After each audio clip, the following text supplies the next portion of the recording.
Chapter 32. The Earl of Hendon's visit had done much to overcome Sir Henry Lovejoy's lingering doubts about the guilt of Viscount Devlin. But Lovejoy was a methodical man, and so, on Saturday afternoon, he decided to devote a few hours to setting to rest the question of Captain and Mrs. John Talbot. The captain, Lovejoy discovered, was a tall, handsome man in his early 30s, the youngest son of a small Devonshire landowner. With a commission in the Horse Guards, he'd had a promising future ahead of him until he'd made the mistake of running away with an heiress named Melanie Peregrine. His superiors hadn't looked kindly upon this romantic adventure. Captain Talbot's career had languished, while Melanie's father had been so infuriated by what he termed his daughter's perfidy that he cut her off without a penny and refused to allow her to cross his threshold again. It was snowing heavily by the time Lovejoy reached the Talbots' narrow brick townhouse off Upper Union Street in Chelsea. The house was small and undoubtedly hired, but the front door had been painted a cheery red, the knocker polished until it shone, and someone with an artistic eye had placed 2 potted rosemaries on either side of the entrance. Lovejoy noted these details and stowed them away for future analysis. They didn't sit well with the image of the weeping, battered wife Sir Christopher had painted for him. Nor did the calm, self-possessed young woman who introduced herself as Melanie Talbot. He was fortunate enough to find her at home and alone. Lovejoy apologized for the lateness of his call. Mrs. Talbot apologized for the dishevelment in which he found her. "I'm afraid I'm somewhat of a messy painter," she said, her smile sweet and almost impish as she rubbed her thumb against the splotch of paint that showed dark blue against a pale inner wrist.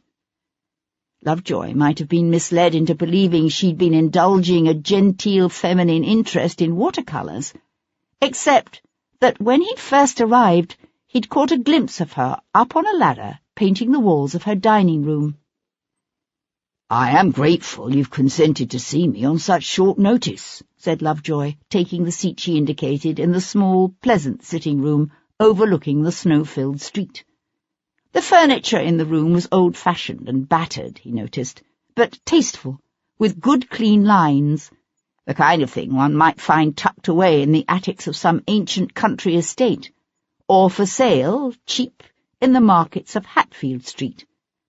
If Melanie Talbot's love match had proved to be an unhappy one, it certainly wasn't preventing her from working hard to make her home pleasant and comfortable, whatever her reduced financial circumstances. She sank into the chair opposite him, a lithe, unusually attractive young woman with very fair hair and large blue eyes set wide in a delicately moulded face. Exactly the kind of female to inspire any young buck, and more than a few old ones, with the desire to cast himself in the role of her knight in shining armour. She gave Lovejoy a broad, beautiful smile. "And how precisely may I help you, Sir Henry?" "I have a few questions I'd like to ask about Lord Devlin." Lovejoy watched, fascinated, as a gust of fear passed across her lovely features. She threw a quick, nervous glance toward the narrow hall, as if to reassure herself that no one could have overheard. Then her smile broadened again, bright and utterly false. "I'm not sure how much I can help you. Lord Devlin and I are the merest of acquaintances only."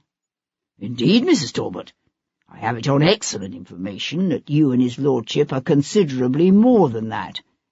And let me hasten to reassure you that if you fear your husband—" "And what makes you think I should have reason to fear my husband, Sir Henry?"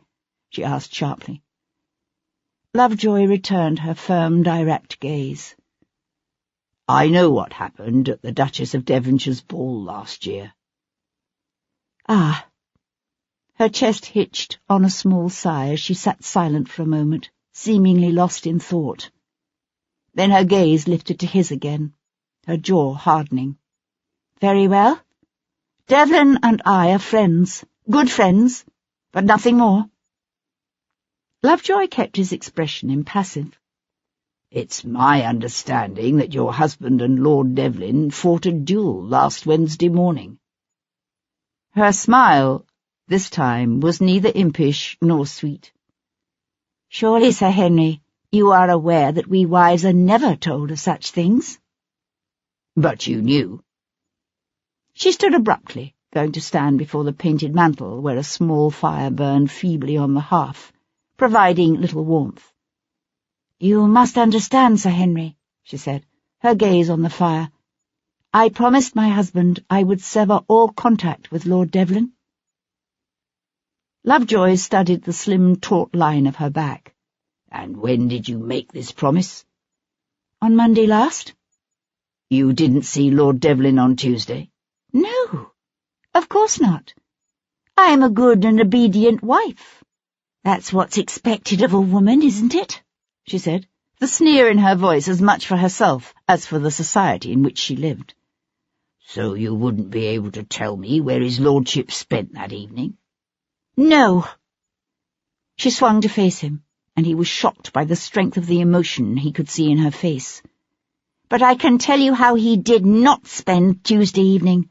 He didn't spend it murdering that poor woman you found in St. Matthew of the Fields." "So sure, Mrs. Talbot?" She pushed out a harsh breath, her eyebrows twitching together in thought. "Who told you about the Duchess of Devonshire's ball?" "I'm afraid I can't say." "But you know. You know what brought Sebastian and me together." Lovejoy nodded, noting her unconscious use of the Viscount's first name. "He'd just come back from the war." She paused. "We both had demons we needed to deal with. I like to think that I helped him at least half as much as he helped me." "The demons a man brings home from war can sometimes drive him to do terrible things." She shook her head.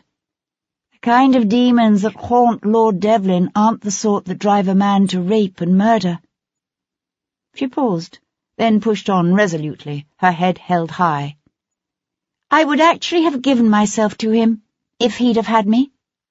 Does that shock you, Sir Henry? There was a time I would have been shocked by it. Only—" She swallowed, then shook her head and left the rest of the sentence unsaid. "But he wouldn't. So tell me, Sir Henry, is that the kind of man who rapes a woman in front of an altar?" "I don't know," said Lovejoy, meeting her tortured gaze. "I don't know what kind of men do such things, but they do exist." He nodded toward the snowy darkness. "One of them is out there right now, walking around. Perhaps it's Lord Devlin. Perhaps it's someone else. Some man buying a sausage at his local pub, or perhaps sitting down to dinner with his wife and family. And no one who knows him thinks he's capable of such a terrible thing. But he is. He is." Lovejoy removed his hat and hung it on the hook beside his office door, then simply stood there for a moment, lost in thought, his gaze focused on nothing.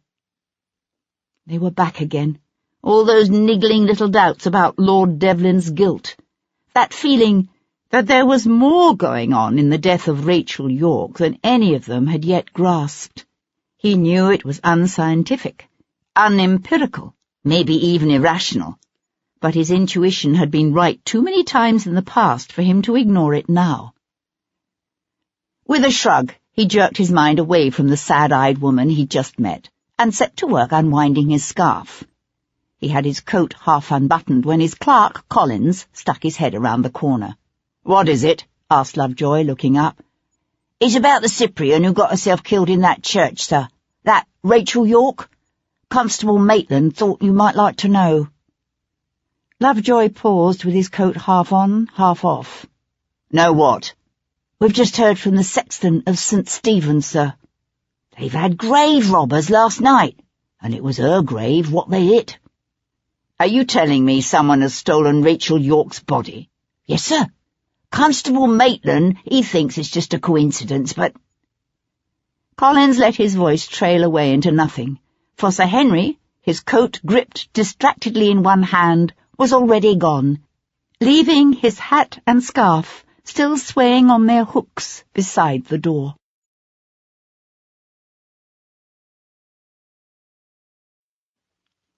Chapter 33. By the time Sebastian neared Half Moon Street, the darkness was complete. The snow, a heavy, dirty white blanket that seemed to smother the city. But at the French émigrés' elegant townhouse, golden light blazed from every window. Thick straw buried the granite setts that paved the street, and a red carpet stretched down the entry steps to the footpath. It was just past 6, but already a crowd had begun to gather, ragged men and women and children huddled together against the cold. Some muttered darkly, but most were laughing and joking in excited anticipation. They were something of a spectacle, these grand galas put on by the Tonne, not quite as entertaining as a hanging, but considerably more magnificent than a balloon ascension.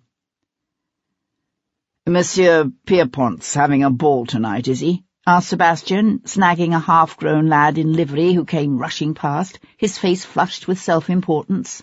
"Hi, a masquerade," said the boy, his eyes bright with as much excitement as if he were to be one of the guests. Sebastian watched the boy dash off, then stood for a moment as a part of the crowd, his gaze drifting from one blazing window to the next.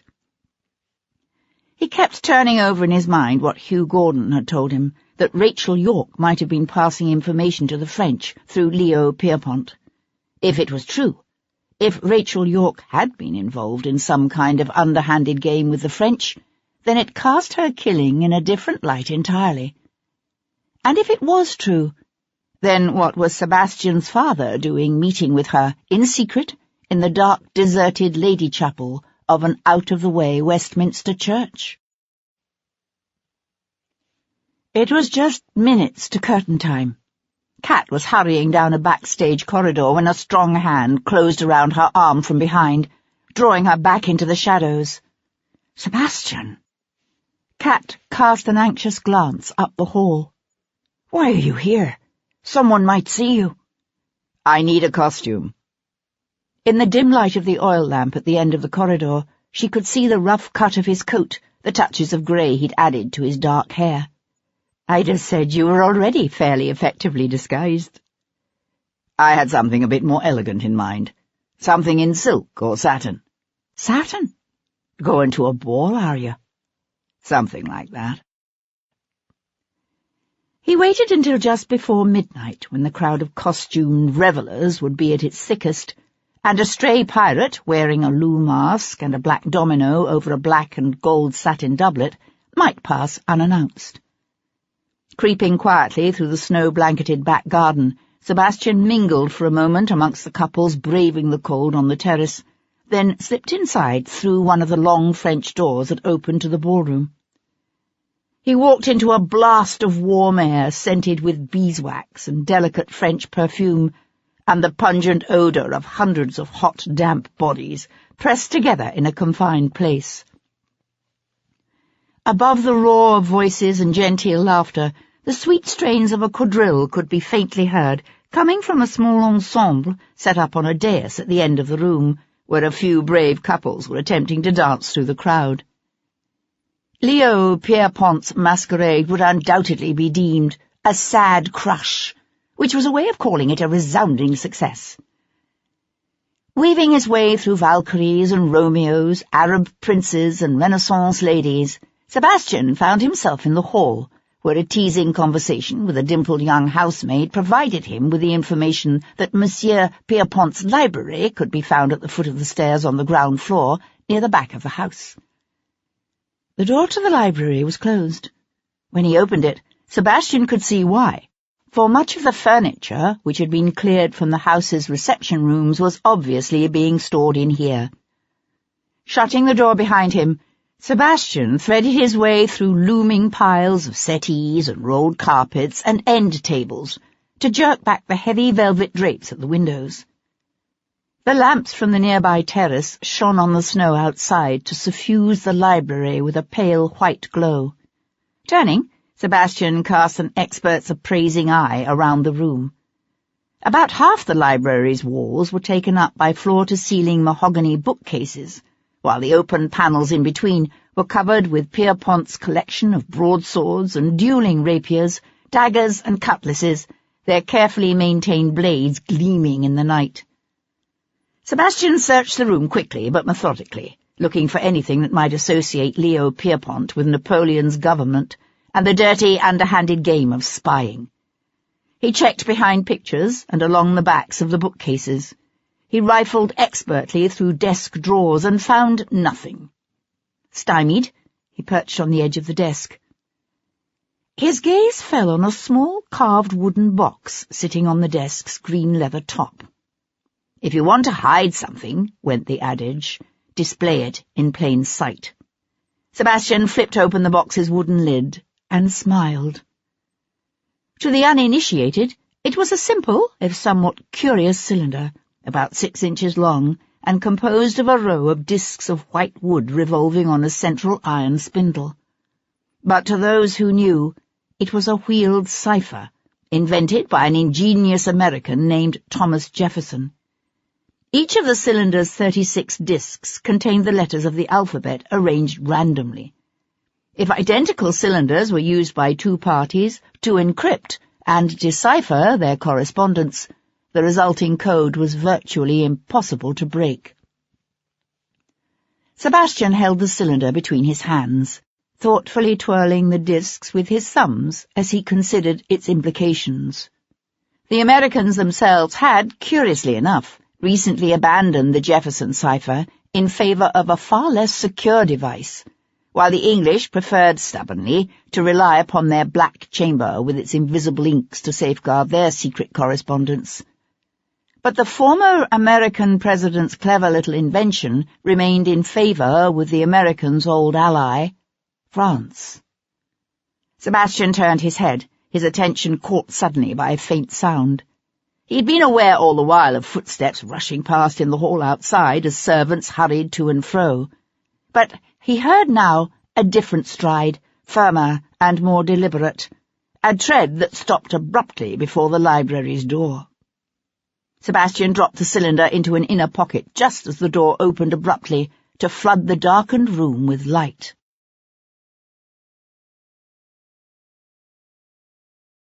Chapter 34. A slender musketeer stood in the doorway, an oil lamp in one hand, his gaze shifting from Sebastian to the open box on the desk, then back again. He eased the door shut behind him with a soft click. "You have strayed far from the party, monsieur," said Leo Pierpont, setting the oil lamp he carried on a nearby table. "My apologies." Sebastian pushed away from the desk. "I shall rejoin the other guests at once." "I think not."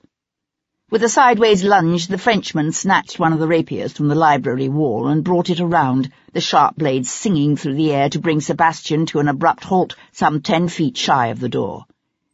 "I think, monsieur," said Pierpont, the tip of his blade executing a neat pattern through the air, "that you and I must have a little talk. No?" "A talk would be interesting." Sebastian leapt back, levering his weight on one outflung arm so that he vaulted over the desk to land lightly behind it. Pierpont came after him in a rush, sword flashing, just as Sebastian seized a gleaming Spanish rapier from the wall near the casement window and brought it up to catch the Frenchman's descending blade with a clanging ring of metal. "All other things being equal," said Sebastian, smiling. Pierpont leapt back, panting lightly, his pale eyes bright with a strange glow of exhilaration. "It is you, isn't it, Devlin? I've heard you're a good swordsman, for an Englishman." Sebastian laughed. Pierpont lunged, the long blades clanging together as Sebastian parried easily. "Why did you kill Rachel York?" Sebastian asked, almost conversationally, sliding away from the Frenchman's flashing sword, only to close again, his booted feet moving softly against the oriental carpet. "What did you think? That she intended to lodge information against you?" "Information? Against me?" Pierpont's lips drew back in a smile as their swords came together again.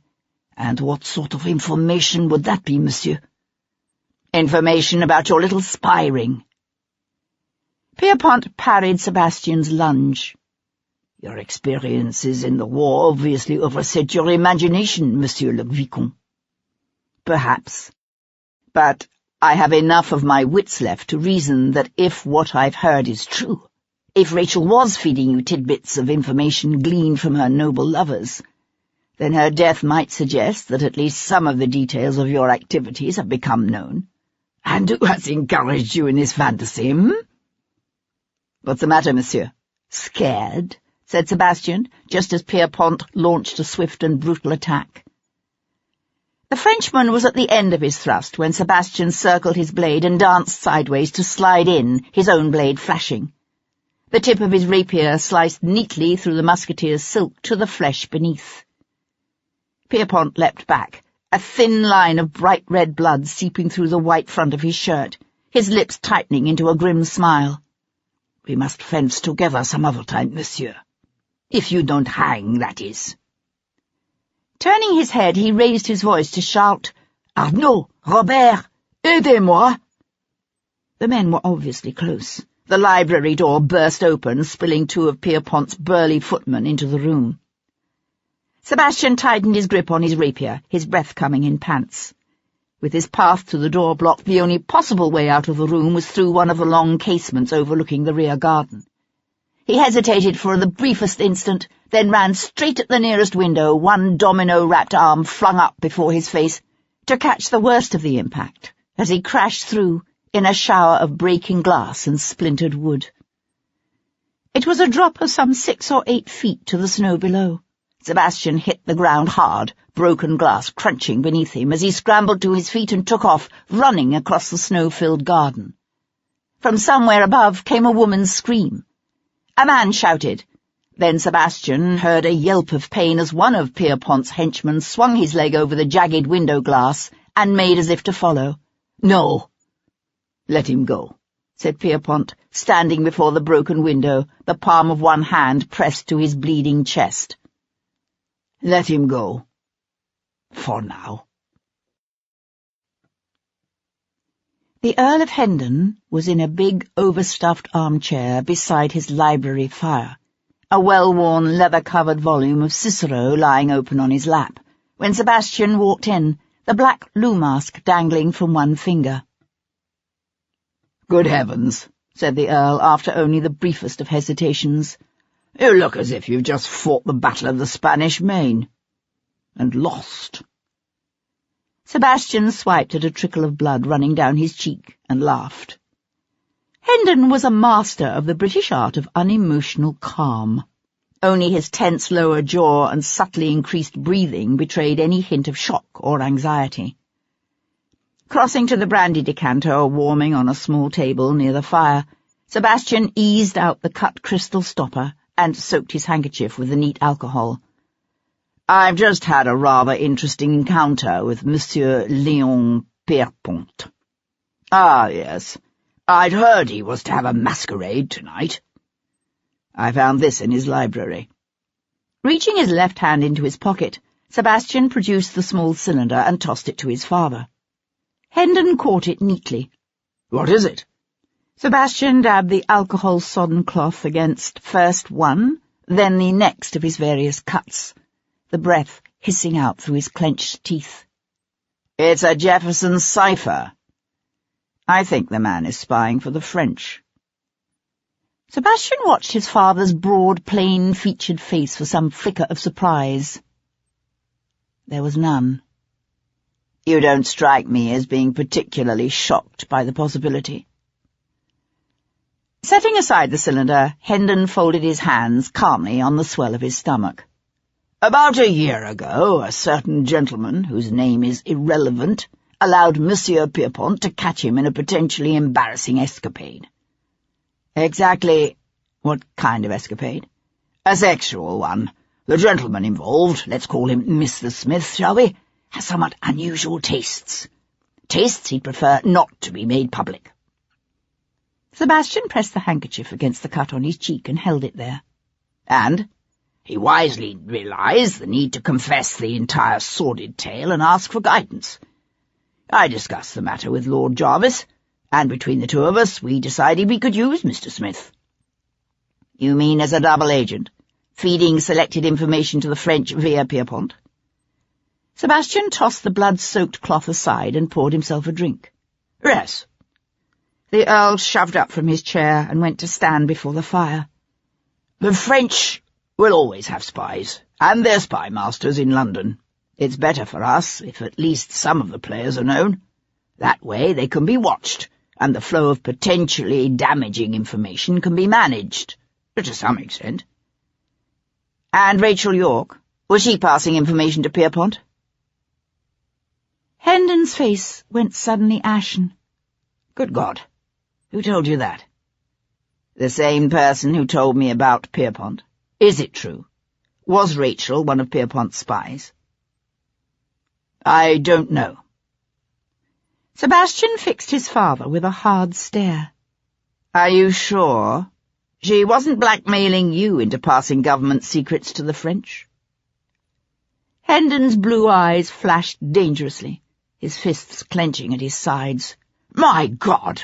If you were anyone but my son, I'd call you out for that." Sebastian slammed down his drink. "What else am I to think?" The Earl stood very still, his jaw working back and forth in thought. He let out a strained sigh, then said, "That morning, the Tuesday she died, Rachel York came to me. She said she had in her possession a certain document that she was willing to sell." "What sort of document?" Hendon hesitated. "What was it, damn it?" The Earl's face had taken on an odd ashen quality. "An affidavit, providing detailed proof of an indiscretion committed by your mother." "My mother?" Sebastian knew an odd sense of dislocation. His mother had died long ago in a yachting accident off the coast of Brighton the summer he was 11. A kaleidoscope of memories from that time swirled around him, of sun-sparkled sea and a woman's sweet laughter, and a deep, profound sense of loss. He pushed them away. "Were you able to obtain this document?" "No. I told you, the girl was dead by the time I reached the chapel. I looked for it, but she didn't have it on her." The coals on the hearth hissed, the sound seeming unnaturally loud in the sudden, strained silence. "You do realize, don't you," said Sebastian, "that this document was very likely the motive for the killing?" "Don't be ridiculous." Hendon fumbled in the pockets of his dressing gown and came up with his pipe and a pouch of tobacco. "The disclosure of its contents would embarrass me, but no more." "How much were you willing to pay for it?" £5,000. Sebastian let out a low, soundless whistle.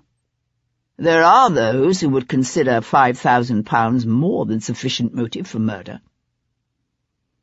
Hendon didn't say anything, just set about the business of filling his pipe. Sebastian watched him tamp down the tobacco, his features set in hard, uncompromising lines. And it came to Sebastian how little, in some ways, he really knew his own father.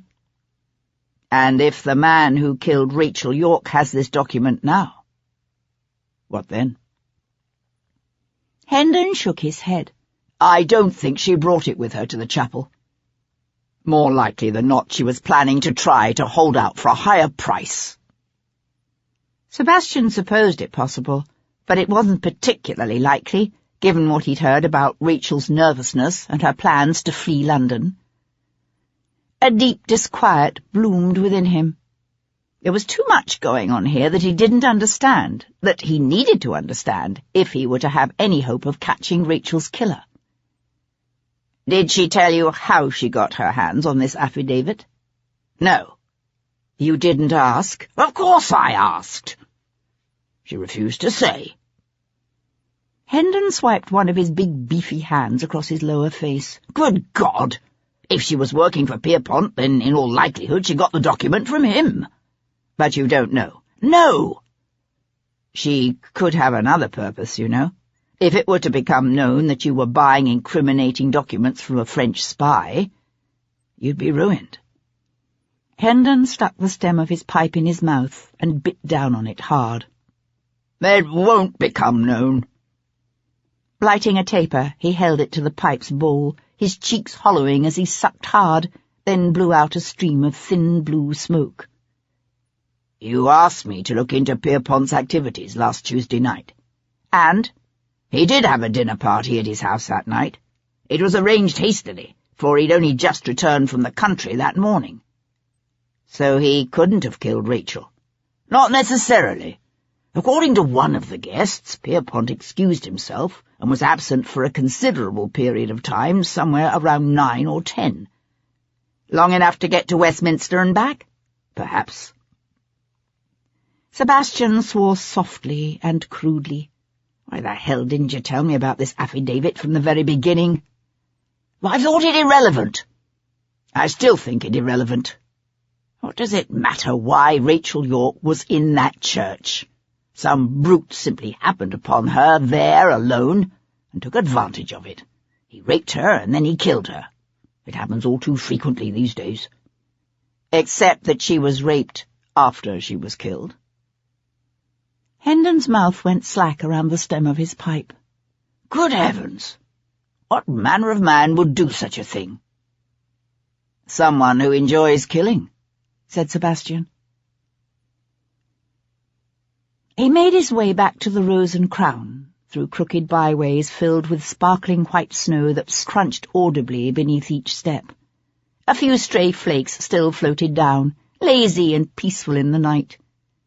It was as if, between them, the darkness and the snow hid all that was ugly, all that was horrible and dangerous about the city, so that he was aware suddenly of the beauty of the row of ancient stone arches fronting a nearby shop, and the intricate fretwork of an old timber-framed Tudor house beside it. And he wondered, which was more real, the ugliness or the beauty? He let out a soft sigh, his breath white in the cold air as he turned over and over in his mind what he'd learned that night about his father, and about Leo Pierpont and Rachel York.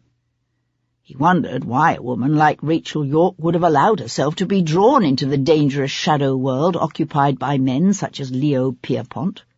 What had driven her? Political convictions?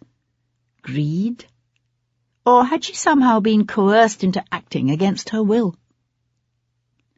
Whatever her original motive, something had obviously gone badly wrong in Rachel York's life. According to her neighbour, Rachel had been packing to leave London. The money she had hinted at, obviously, was to have come from Hendon, but it wouldn't have been enough to lure away a woman on the threshold of a promising stage career. There was obviously something in Rachel's life Sebastian was missing, something important. He had nearly reached the Rose and Crown. As he had done so many times in the past during the war, Sebastian paused just down the street, every sense alert to the subtle differences that could tell him his hiding place had been discovered. But all lay peaceful and quiet in the gently falling snow. He entered the inn's public room, warm with the piney scent of fire and the murmur of sleepy voices, and made his way to the back of the inn and up the stairs to his chamber. What he needed, he decided, was to come to a better understanding of Rachel York's life. In the morning, he would visit the Foundling Hospital where she'd volunteered once a week. And if Tom could find that maid, Mary Grant— Sebastian paused in the dim, draughty hall outside his door. He couldn't say what had warned him. Some faint, lingering scent, perhaps? Or perhaps it was simply a vestige of the primitive instinct that alerts an animal returning to its lair that all is not entirely as he left it.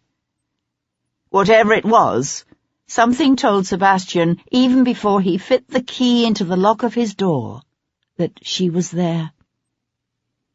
He hesitated for the briefest instant. Then he pushed open the door and walked into his past.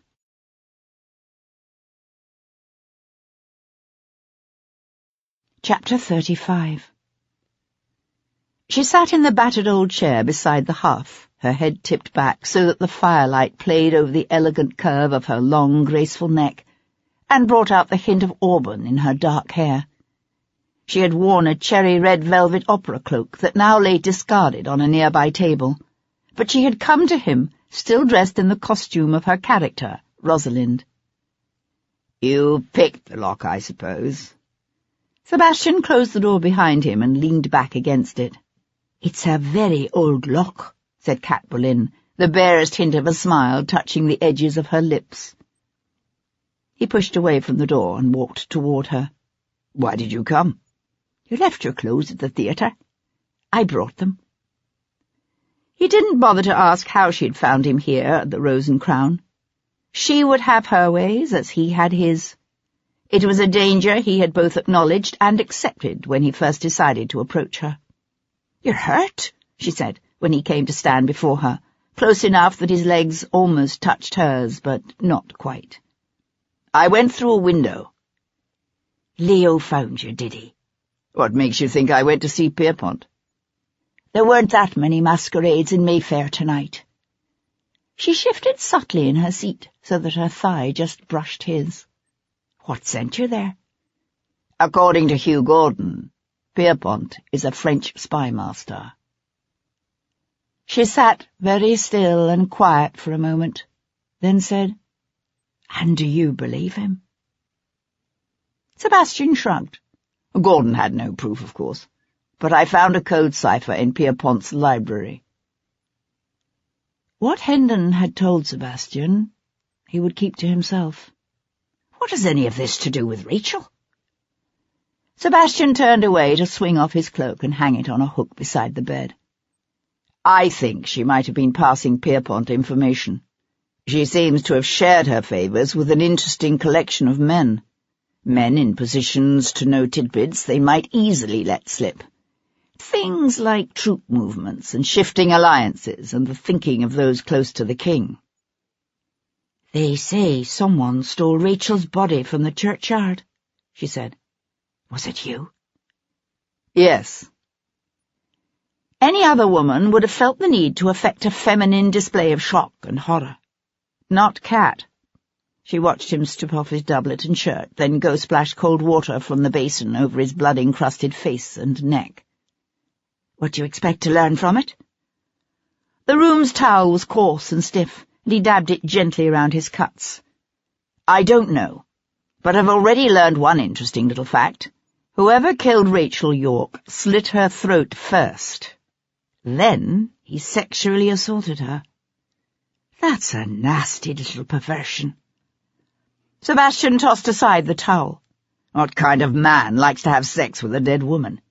A man who hates women, I should think. Sebastian looked down at the bloodstains he'd left on the old towel. He hadn't thought of it that way, that Rachel's rape was an act of hate rather than lust, but he suspected Cat was right. Whoever killed Rachel York had taken joy in her destruction, had been sexually aroused by the act of slitting her pale throat and watching the life ebb slowly from her pretty brown eyes. Most men felt the need for at least some measure of response in the woman with whom they copulated. It was, after all, the reason behind a prostitute's little moans and gasps of simulated pleasure. But Rachel York's killer was the kind of man who could find his release in the unresponsive, empty shell of what had once been a living, breathing woman. Sebastian thought about the significant men in Rachel's life, about Hugh Gordon and Giorgio Donatelli and Leo Pierpont. Were any of them that twisted, that consumed by hatred for women? Or how about the others, that continually shifting parade of well-placed men such as Admiral Worth and Lord Grimes, from whom she had, perhaps, coaxed sensitive information? Suspicion of all things feminine, one could easily label it a basic dislike of women, was so common as to be almost a tradition amongst the gentlemen of England, with their elite boys' schools and stuffy men's clubs, and addiction to such masculine sports as boxing and cockfighting and hunting. But it didn't lead most of them into murder and mutilation. What kind of man crossed that line? When did mistrust and dislike shade into something darker, something dangerous and evil? Sebastian listened to the flutter of the wind beneath the eaves. He knew it again, that fear that he was never going to find Rachel York's killer, that the man who had slit her throat and indulged his lust on her dead, bloodied body was some chance stranger, a random shadow from the night that Sebastian was never, ever going to track down. He heard a whisper of movement, a rustle of cloth. Kat came to stand before him, her touch gentle as she cradled his face between her hands. "You'll find him," she said softly, as if he had spoken his fears out loud. "You'll find him." And even though he knew she spoke out of a need to reassure rather than from conviction, he found comfort in her words.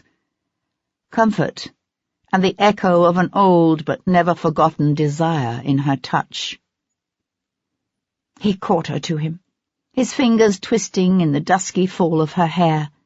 His mouth sought and found hers, her breath coming now as rapid and shallow as his.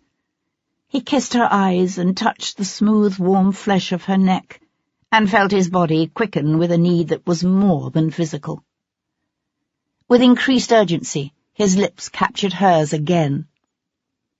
A shower of hot coals settled with a murmur on the hearth beside them as he bore her down on the bed, her arms wrapping around his neck, her body rising up to meet his touch. Fevered hands tore away cloth, found the pleasures of smooth, warm flesh beneath sliding fingers. And in that moment he didn't care about the nature of her association with Leo Pierpont. He didn't even care about the things she had said on that dark day 6 years before. He needed her. With a soft sigh, Sebastian buried himself inside her. They moved as one, slowly at first, the tempo rising as he felt the coldness and the fear inside him fade away into the gentle rhythms of her body, and the warmth of her keening breath mingling with his. Afterward, he lay on his back in the firelight softness of the night. He held her nestled close, kissed her hair, listened to the sounds of the city settling to sleep around them, the distant rumble of a lone carriage, and, nearer, the slamming of a shutter. He let his hand drift down her side over the naked swell of her hip, and breathed in the unforgettably warm and heady fragrance of this woman. After a time, she shifted her weight, rising up on her elbow so she could look down at him. She said, "What would an angel fear?" He laughed softly, running his hand up her bare arm to her shoulder. "What kind of question is that?" She traced an invisible pattern across his naked chest with her fingertip. "I was thinking of that line from Pope. You know the one, 'Fools rush in where angels fear to tread.' What would an angel have to fear?" "Falling from grace, I suppose." "I don't know. I don't believe in angels." "An immortal being, then. What could an immortal being possibly fear?" He thought about it for a while. "Making a wrong decision, I would think. Choosing badly. Imagine having to live with that for an eternity." He turned his head to look at her profile, beautiful and unexpectedly serious in the firelight. "Why? What do you think an angel would fear?" She was silent for a moment. Then she said, "Love. I think an angel would fear falling in love with a mortal, someone who could be theirs for only a short time, and then would slip away forever." He caught her to him, his elbow hooking behind her neck to bring her down to his kiss. This time when they came together, there was an edge to her lovemaking, a quiet kind of desperation that he noted, even if he couldn't understand it. Some time before dawn, he awoke to the gentle patter of her footsteps on the worn floorboards, the rustle of cloth as she moved about, dressing. He could have said something, could have reached for her, stopped her. He let her go, the door easing closed behind her on a breath of cold air. Then he simply lay there, staring into nothingness, and waiting for the coming of dawn. By the next morning, the snow had turned into a dirty brown slush that dripped off eaves and ran in wide rivulets down the centre of unpaved streets. Avoiding the steady rush of water sluicing from broken gutters and sagging awnings, Sebastian made his way to St. Jude's foundling home on the south bank of the Thames near Lambeth. The home turned out to be a large, gloomy structure, built some 2 centuries before, of the same red Tudor brick, and in the same forbidding, fortress-like style as Hampton Court. Except that the foundling home was, of course, considerably less well kept than Hampton Court. "I don't know how much I can help you," said the prune-faced matron when Sebastian presented himself to her in the guise of cousin Simon Taylor from Worcestershire. "Miss York always came in on Mondays, which is my day off." The pursing of the mouth with which Matron Snyder spat out the name Miss York said much about the nature of the 2 women's dealings with one another. She was a hard-faced woman, Matron Snyder, with a solid build and a massive shelf-like bosom. If she had ever been young or pretty, her disposition had long ago stamped out all traces of such earlier failings. "Had it been up to me, of course," said the matron, "her kind would never have been allowed through the home's doors." Sebastian pursed his own lips and nodded in sympathetic agreement. "I suppose the Reverend Finley might be able to tell you something," said Matron Snyder, unbending a shade. "Miss York was quite a favourite of his." Reverend Finley? Sebastian felt a quickening of interest. Until now he'd found no trace of the mysterious F, who appeared twice in the pages of Rachel's appointment book. But if Rachel had developed a romantic interest in the home's young spiritual counsellor, it did much to explain her continued visits to the place. Mrs. Snyder's mouth pursed again. Obviously she didn't approve of Reverend Finley either. "If you hurry, you might find him in the courtyard. He often visits with the children there on Sunday mornings before services." The courtyard was a cheerless, wind-swept place of cracked walks and patchy grass showing brown beneath the dirty remnants of last night's snow. Turning up his collar against the cold, Sebastian walked across the neglected quadrangle toward the group of pinch-faced children he could see clustered at the far end in a rare slice of thin winter sunshine. As he neared the group, he realized they were gathered around a man who was telling them a story about a lion and a rabbit.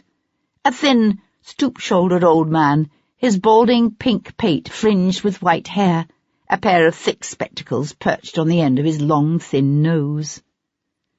Sebastian hung back, his hands thrust deep into the pockets of his cheap greatcoat, a smile tugging at his lips as he watched the old reverend hold that band of ragged charity children enthralled with the simple power of his words.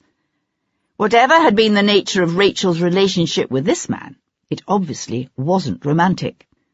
"Terrible business, what happened to Rachel," said Reverend Finley, when, his story ended, he hurried the children toward the chapel and turned to listen to Sebastian's introduction. "Such a tragedy." "Had she volunteered here for long?"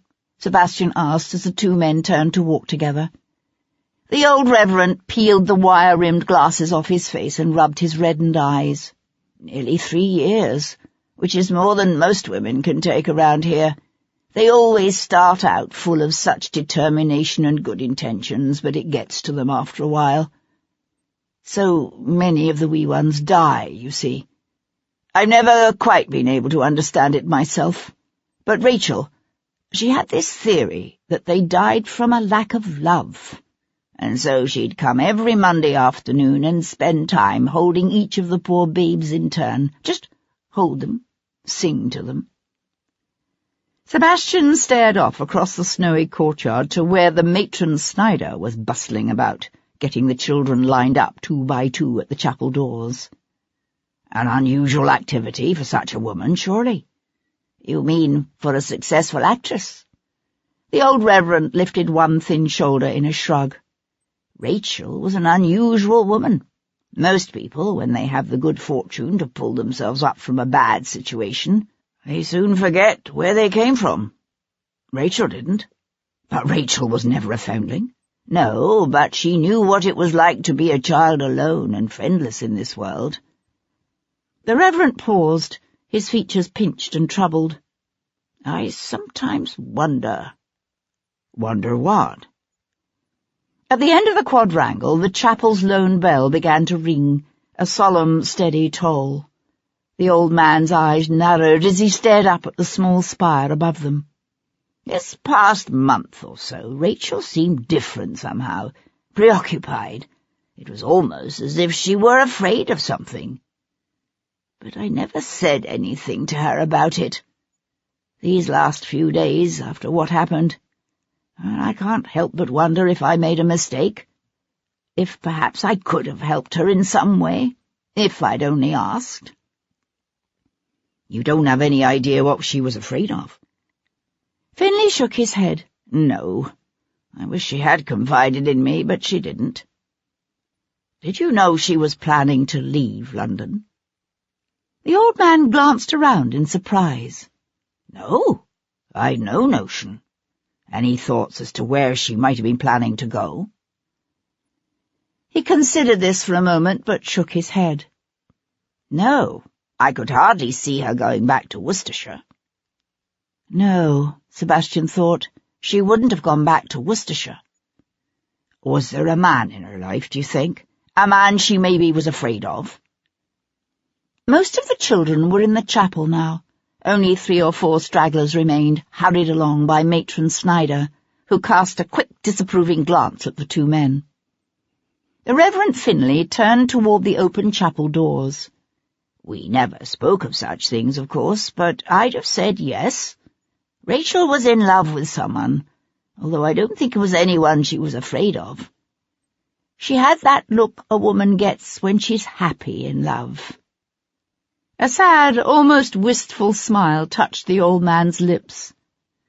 "You might think I'm too old to recognize that look, but we were all young once, you know."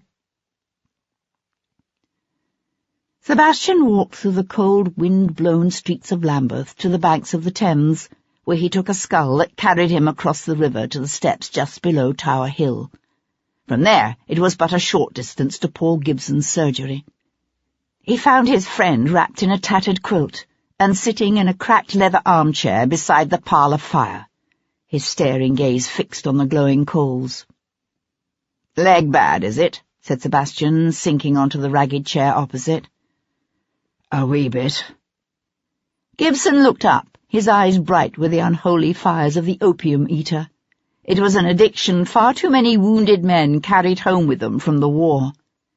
Normally the Irishman could keep his compulsion under control, but there were times when the memories of what he'd seen in the war would loom unbearable, or the remnants of shrapnel in his leg would twist and bleed, and he would disappear for days into a drug-induced fog. "But I've finished your post-mortem, never fear." "And?" Gibson shook his head. "Nothing more, I'm afraid. If she'd been brought to me directly, there might have been some sort of evidence, but as it is—" Sebastian nodded, swallowing his disappointment. He'd known it was a long shot. "I was wondering if you could get in touch with Jumpin' Jack for me." "Cochrane." Gibson huffed a soft laugh. "Looking to steal another body, are you?" Sebastian grinned and shook his head. "It's information I'm interested in this time. I'm wondering if those in the resurrection trade have heard of anyone expressing a specific interest in female corpses." Paul Gibson nodded thoughtfully. "Think to come at your man from that angle, do you?" "It's worth a try." Sebastian pushed to his feet, his hand grasping his friend's shoulder for a moment before he turned toward the door. "I'll drop by again in a few days. See how you're getting on." He was reaching for the knob when Gibson stopped him by saying, "There is one thing my more complete examination of the body did reveal. It may or may not have a bearing on your investigation." Sebastian swung back around. "What was that?" "Rachel York was in what the ladies refer to as a delicate situation." Sebastian felt a sudden twist deep down in his gut. He thought about what the Reverend Finlay had told him, about Rachel York coming to St. Jude's Foundling Home every Monday afternoon to hold the babies and sing to them so that they wouldn't die from lack of love. Had she known? And if she had known, what must her last thoughts have been when she felt her killer's knife slash across her throat again and again?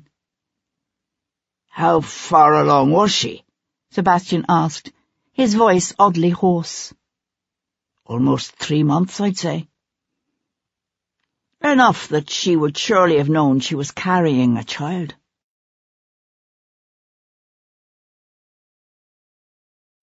Chapter 36. Sebastian was nursing a tankard of ale in the public room at the Rose and Crown when Tom burst in from the street, bringing with him a blast of icy air scented with coal smoke. "I found her," he said, his voice high and tight with exultation. "I found your Mary Grant, and she must have done very well with that stuff she lifted from her old mistress. Very well indeed, 'cause she's living as high as you please, in Bloomsbury no less." Rachel Yorke's erstwhile maid had taken rooms in a lodging-house facing a respectable street just south of Russell Square. By the time Sebastian got there, the sky was a flat white that promised more snow before nightfall. Conscious of a surge of anticipation and hope he tried to damp down, Sebastian climbed the neat staircase to the first floor. The door was to his left, as Tom had said it would be, but when Sebastian rapped sharply on the freshly painted panels, it creaked open beneath his touch. "Miss Grant," he called, his voice echoing in the stillness. He pushed the door open wider and stepped inside. He was standing in a parlour filled with the cherrywood furniture and gilt-framed mirrors and expensive oddities that had once belonged to Rachel Yorke. All had been thoroughly, savagely ransacked. Mirrors and pictures had been torn from the walls and smashed. Chairs lay overturned, their stuffing spilled out across the rumpled rug. Drawers had been pulled from their bureaus, their contents strewn about in what appeared to have been a wild, frantic search. Sebastian closed the door behind him with a snap that sounded unnaturally loud in the early afternoon hush. He walked from one room to the next. Impossible to know what the intruder had been searching for, or if he had found it. But when Sebastian entered the bedroom, he thought he knew at least part of the answer to that question. For here, only half the room lay in disarray. The rest had not been touched. Sebastian walked to the chest of drawers that stood on the far side of the room, its bottom 4 drawers still intact. Lacy, feminine things spilled from the top drawer where it lay broken on the carpet. It was the logical place to have begun a search of this kind. Women were always tucking secret things away amongst their undergarments. Whoever Mary Grant's intruder was, he was obviously new to this game. Sebastian hunkered down beside the broken drawer, his attention caught by the corner of what looked like a piece of blue paper that had fallen or been kicked, so that it lay almost completely hidden beneath the chest's frame. Easing the edge of the paper from beneath the wood, Sebastian found himself holding a blue envelope, across which someone had written in a bold, masculine-looking scrawl, "Lord Frederick Fairchild." He was one of the most prominent articulate Whigs in the House, Lord Frederick, urbane and witty, and, unlike most of the Prince of Wales's set, remarkably temperate. When the Prince was sworn in as regent in a few days' time, it was commonly assumed that Fairchild would be selected to help form the new Whig government. Sebastian stared thoughtfully at the blue envelope in his hands. Here, surely, was the F referred to in Rachel Yorke's red leather-covered book. Could Lord Frederick even be the father of her unborn child? And maybe her murderer? The room was cold, the fire on the hearth having been allowed to burn itself out. The sweet scent of lilac water hung heavy in the air, but beneath it, Sebastian caught a hint of another odour, a sharp, metallic stench only too familiar to any man who'd ever gone to war. With a sense of profound foreboding, he tucked the envelope into an inner pocket and stood up. The door to the dressing-room stood half ajar. One hand on the pistol in his greatcoat pocket, Sebastian crossed the room to push the door open wider, and found himself looking at what was left of Mary Grant.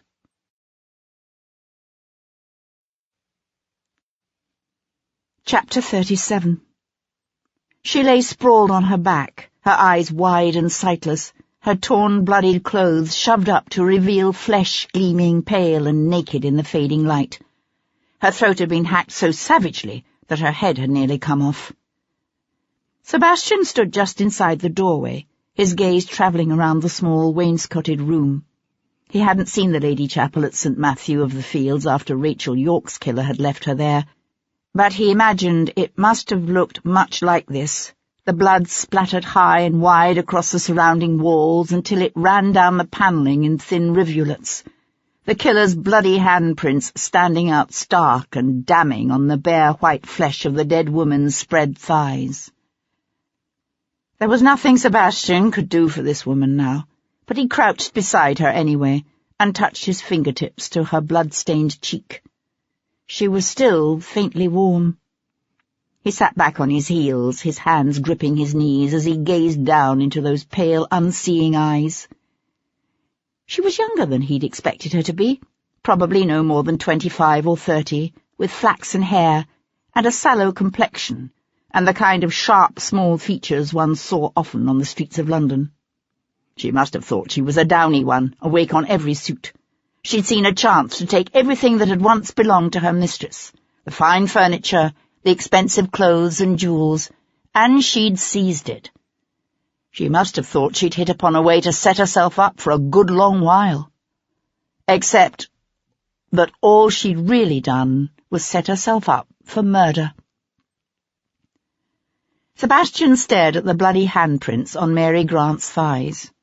The pattern was the same for both women. First the kill, then the sexual assault. It spoke of a man driven to murder by a desire to slake a peculiar, sick kind of lust. Except that the link between the two women could only mean that their killings weren't random. Whoever had killed Rachel York had not come upon her simply by chance in the Lady Chapel of St. Matthew of the Fields.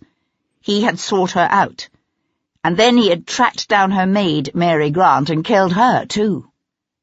But why? Why? What if the sexual use of the women's bodies had been not the reason for the killing, but an effect, a release of the excitement and bloodlust generated by the act of killing? Mary Grant could have been killed because she surprised her murderer in the act of searching her rooms, or because she had known something that might have identified him as Rachel York's killer. Or had the killer marked both women for death for some other reason entirely? Sebastian fingered the envelope in his pocket. Whether it had been dropped by mistake or been left deliberately so that it might be found, the involvement of a man such as Lord Frederick Fairchild in this affair was ominous. The two women had been linked to a French spy ring, while Lord Frederick was the man most likely to be named the next Prime Minister of England when his dear friend the Prince of Wales took over as regent. A whisper of movement brought Sebastian's head jerking around, but it was only the heavy satin drapes at the window, shifting in a sudden draught. He could hear the wind outside picking up now. It would be dark soon. He pushed to his feet. He knew the urge to cover Mary Grant's bloody, abused body, to shield her from the staring, assessing eyes that would in time find her. But he forced himself to turn away and leave her rooms essentially the way he had found them. He was letting himself out the street door when he brushed past a stout matron who paused to look straight up into his face.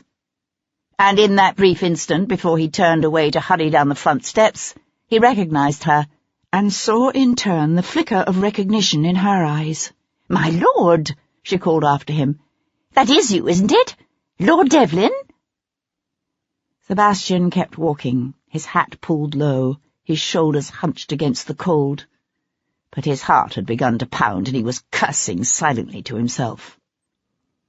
Her name was Mrs. Charles Lavery, and she was the widow of a colonel who'd served with Sebastian in the Peninsula. She would think for now that she had been mistaken, that she'd simply seen a stranger who happened to remind her in some vague way of the young Viscount she'd once known. She'd tell herself she was silly not to have noticed sooner the shabbiness of his clothing, the touches of grey where his hair showed beneath his hat. But when they found Mary Grant's body, as they surely would, Mrs. Lavery would recall this chance encounter, and tighten the noose around Sebastian's neck. "I don't get it," said Tom, his small face pinched with the effort of assembling his thoughts. They were in a hackney carriage, the light from the street lamps flickering over the worn leather upholstery as they turned down Pall Mall, heading towards St. James's. "Lord Frederick is a Whig," said Sebastian, struggling to explain early 19th century English politics in a way that might make sense to a child of the streets. "But for the last 20 years or so, the Tories have dominated the government." Tom shoved his fists deep into the pockets of the warm coat Sebastian had bought him and made a rude noise through his nose. "Not much to choose between the lot of 'em, if you was to ask me."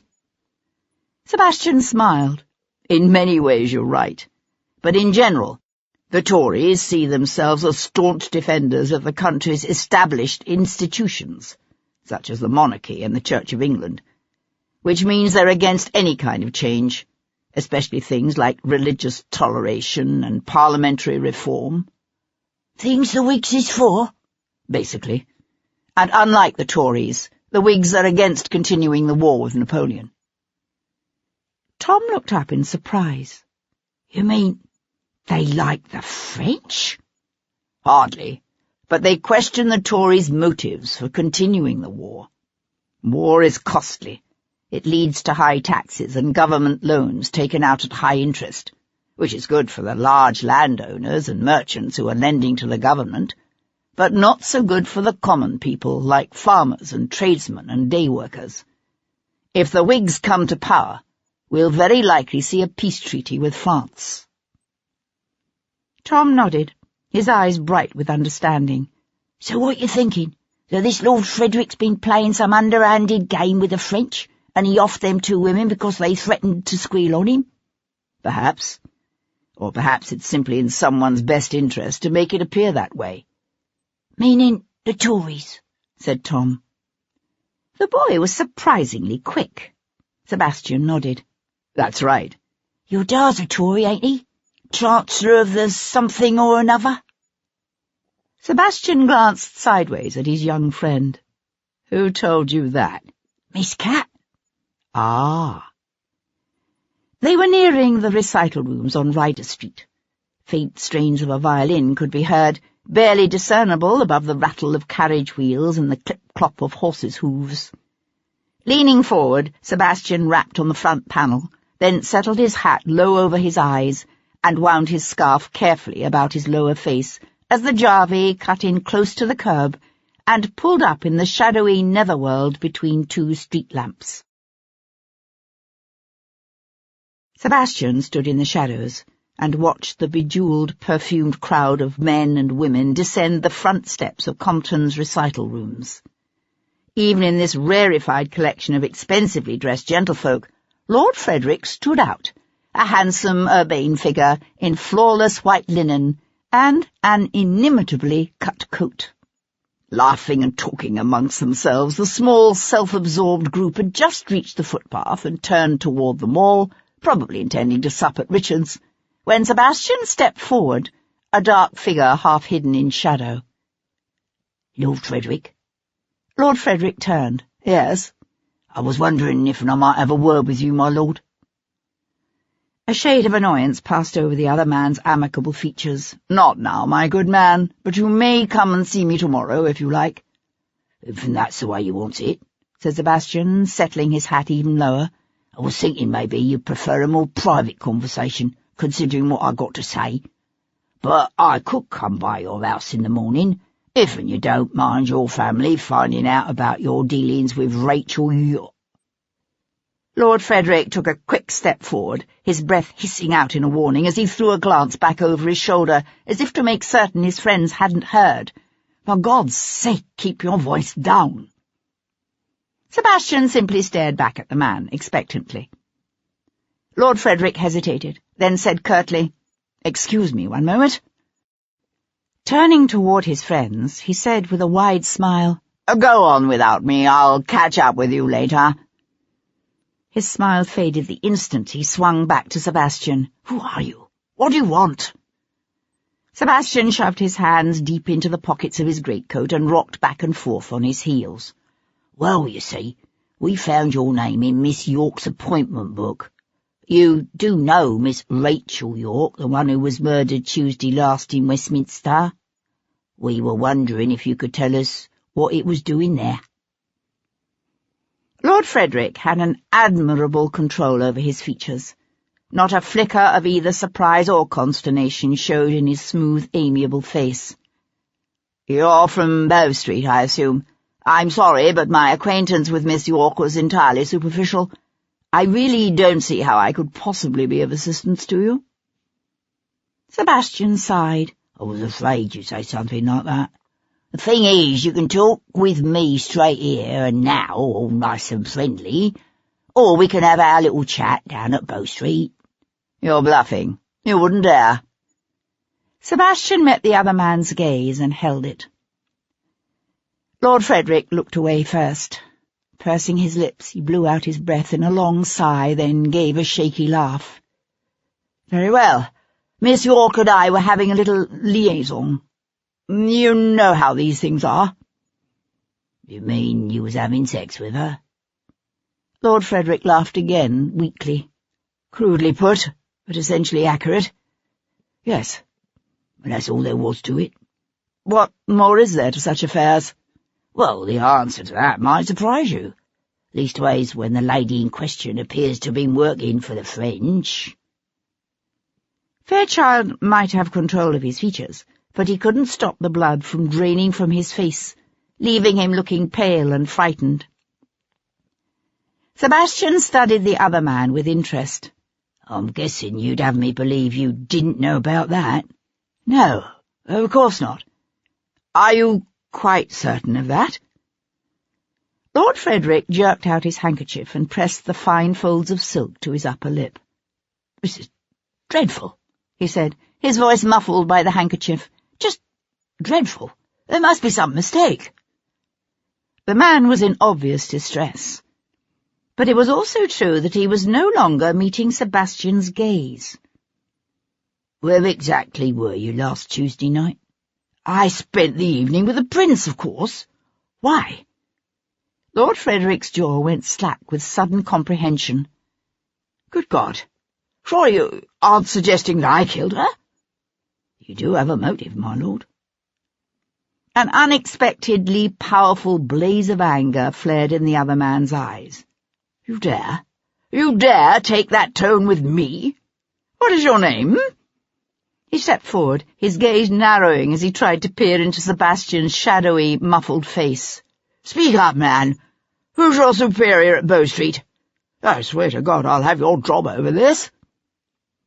Sebastian smiled. "I never said I was with Bow Street." "What? Then who are you working for?" Fairchild demanded. But he spoke only to darkness and a scattering of dry leaves carried along by the night wind, for Sebastian had gone. "He's hiding something," said Sebastian. From the shelter of a columned portico, he and Tom watched as Lord Frederick strode briskly away, the tap-tap of his boot heels echoing eerily in the thickening fog. He had obviously changed his mind about rejoining his friends at supper. He was headed away from Richard's in the Mall, and toward Piccadilly instead. Tom fidgeted with impatience. "Think he's our man?" "I'm not sure," said Sebastian, one hand closing over Tom's shoulder to hold him back when he would have moved. "But it'll be interesting to see where he goes." They waited until their quarry was almost out of sight. Then Sebastian squeezed the boy's shoulder and let him go. "Now," said Sebastian. With the grace and noiseless gait of an alley cat, Tom slipped from behind the column and darted forward, a shadow following a shadow through the mist-filled night.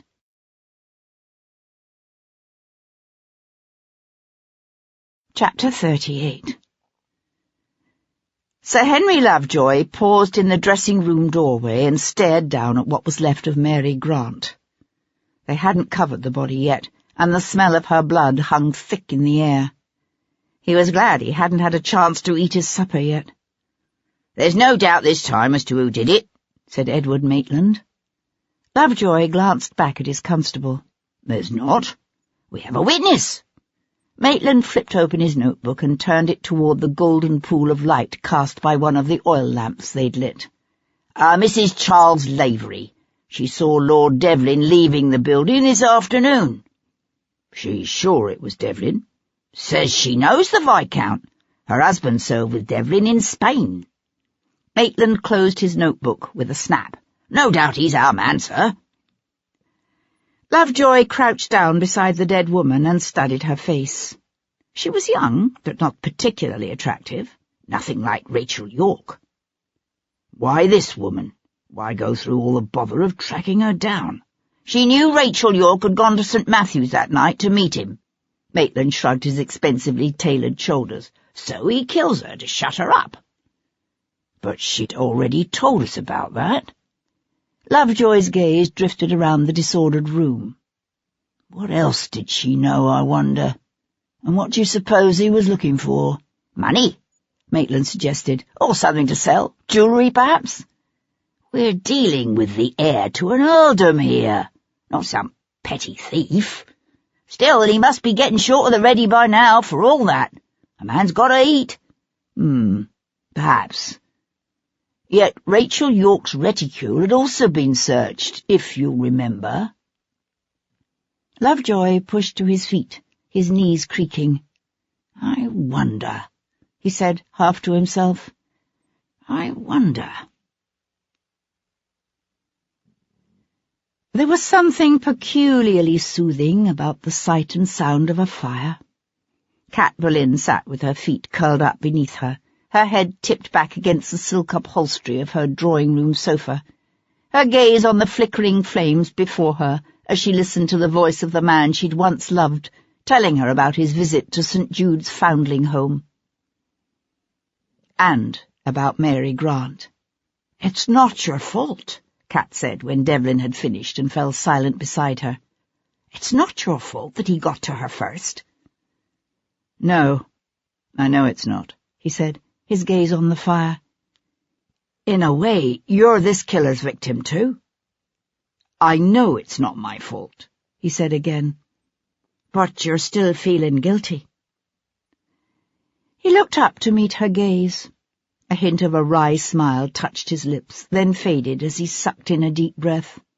"I suppose, because in some way I can't begin to understand, this all has to do with me. I keep circling around it, catching glimpses of it, but I can't seem to grasp it. And in the meantime, these women are dying." She touched his shoulder, and he turned toward her, his fingers digging into her arm as he buried his face against her breasts. She felt a shudder rip through him. Then he lay still. Disturbed by the tumult of her own feelings, she touched her hand lightly to his hair just above the nape of his neck. "It's odd, isn't it?" she said quietly. "All those years Rachel went every Monday afternoon to St. Jude's, and I never knew about it." He shifted so that his cheek lay against the bare flesh of her chest, where it showed above the bodice of her gown, and his hand rested high on her stomach. "She was with child. Did you know?" Cat's fingers stilled in his hair. "No, I didn't know. It happens sometimes, even when one is careful." The tip of his finger traced a delicate pattern against the thin silk of her gown, spreading a warm glow that seemed to start from deep within her. And she marvelled at the effect this man's touch could have on her, even when she didn't want it to, even when she tried to steel herself against it. He said, "The Reverend Finlay seems to think she was in love with someone." Cat's hand closed over his, stopping that slow, seductive motion. "You think she was killed because of the baby?" "Perhaps. But it doesn't explain the rape, or what was done to Mary Grant." He lifted his head to look at her. "How well do you know Lord Frederick?" As a friend of the Prince of Wales, Lord Frederick was a frequent guest at the kind of functions to which women like Cat were invited. She supposed she probably knew the man better than Devlin, who wasn't of that set, and had spent so many years out of the country besides. She linked her fingers with Sebastian's, although even that simple touch filled her with a confusion of feelings she didn't want and didn't need. "I wouldn't have said he was capable of that kind of violence," she said, after a moment's thought. "In fact, I'd say he's one of those rare men who actually likes women, if you know what I mean. The kind who enjoys women's company, who likes talking to them about such things as fashion and music and art. He has a daughter, Elizabeth, who married the Earl of Southwark's eldest son just last month. You can tell by the look on his face whenever he talks about her how much he adores her." "She's his only child, isn't she?" Cat nodded. "His wife died almost 15 years ago, but in all that time he's never remarried, never set up a mistress." "And yet he suddenly drifts into a casual liaison with a woman who just might be passing information to the French? It doesn't make sense." He propped himself up on one elbow so that he could draw a heavy paper from the inner pocket of his coat and handed it to her. "Is this Rachel Yorke's handwriting?" Cat found herself holding an envelope, a blue envelope, with the words Lord Frederick Fairchild written across it in Leo Pierpont's bold scrawl. "No," she said, handing the envelope back to Sebastian and meeting his gaze squarely. "At least, I don't think so. I don't recognize it." He tucked the envelope away. "Where did you get it?" she asked. "I found it in Mary Grant's rooms." "Empty?" "Yes." He ducked his head, his lips brushing the tender flesh just below her collarbone, his hands going a-roving to all the secret places that made her heart race and her breath catch. All the places he had discovered so long ago and apparently not forgotten. She had thought she could hold her heart aloof. She'd meant to hold her heart aloof, but an unexpected, unwanted flood of tender emotions and deep, unacknowledged wants brought the sting of tears to her eyes and lent an urgency to the hunger with which her body rose up to meet his. The next morning, Sebastian received a message from Paul Gibson, to the effect that a certain gentleman of their acquaintance had some information Sebastian might find interesting. This gentleman had agreed to meet Sebastian in Green Park at 10 that morning at the southeast corner. Wary of a possible trap, Sebastian arrived at the rendezvous early, only to find the park's open fields populated by nothing more than a dozen dairy cows and their attendants. Not until 10:30 did the tall, cadaverously thin man appear, wearing striped trousers and a jaunty red kerchief, and bringing with him a faint, indefinable odour of decay that seemed to emanate from him with each step. Jumping Jack Cochrane hawked up a mouthful of phlegm, spat, then wiped his mouth with the back of his hand. "I hear you's looking for some non-medical gent what's interested in buying half-longs." "That's right," said Sebastian. He counted out £5, folded them into a roll, and handed it over.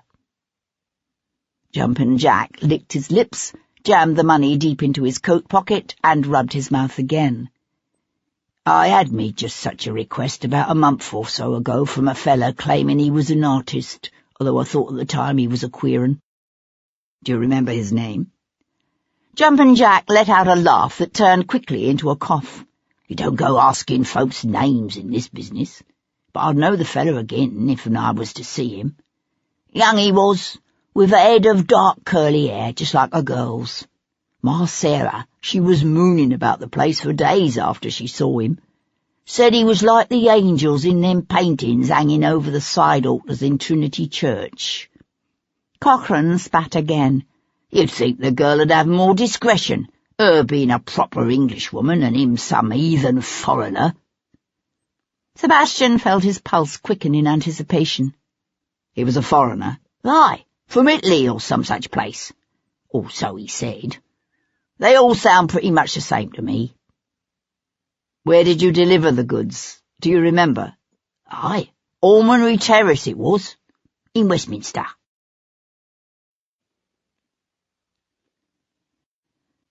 Chapter 39. Donatelli was in his studio when Sebastian came through the door. The artist half-turned, his slack mouth agape with shock, the breath whooshing out of him when Sebastian's shoulder caught him in the gut and brought him down. "What are you doing? What do you want from me?" the Italian managed to gasp, before Sebastian shoved his forearm up beneath the man's chin, cutting off his air.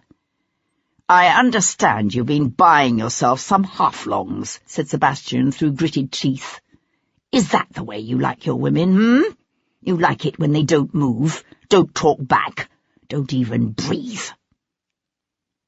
Donatelli's angelic brown eyes went wide. He tried to speak, but all he could get out was a gurgle. Sebastian eased the pressure on the man's throat just enough to let him gasp, "No, it's nothing like that. I do medical illustrations." Sebastian made as if to increase his pressure on the man's throat again. "Gammon. No, I swear it's true. My last commission was for the female torso." He made as if to push up from the floor, then went limp again, his features twitching with fear when Sebastian brought up the small flintlock and laid the muzzle against the man's temple. Donatelli licked his lips, his eyes rolling sideways in an effort to watch Sebastian's finger on that trigger. "If you let me go, I'll show you. They're in the back room." Sebastian hesitated, then let the man up. Donatelli's hand crept to his throat. "Mother of God, you could have killed me." Sebastian levelled the flintlock at the artist's chest. "The illustrations?" Donatelli nodded. "They're back here." He staggered toward the other room. "See?" They were a series of perhaps a dozen, rendering in meticulous detail the torso of a woman in various stages of dismemberment, from a variety of angles. "I work with a medical student from St. Thomas's," said Donatelli, his voice still hoarse, strained. "He does the dissections while I sketch."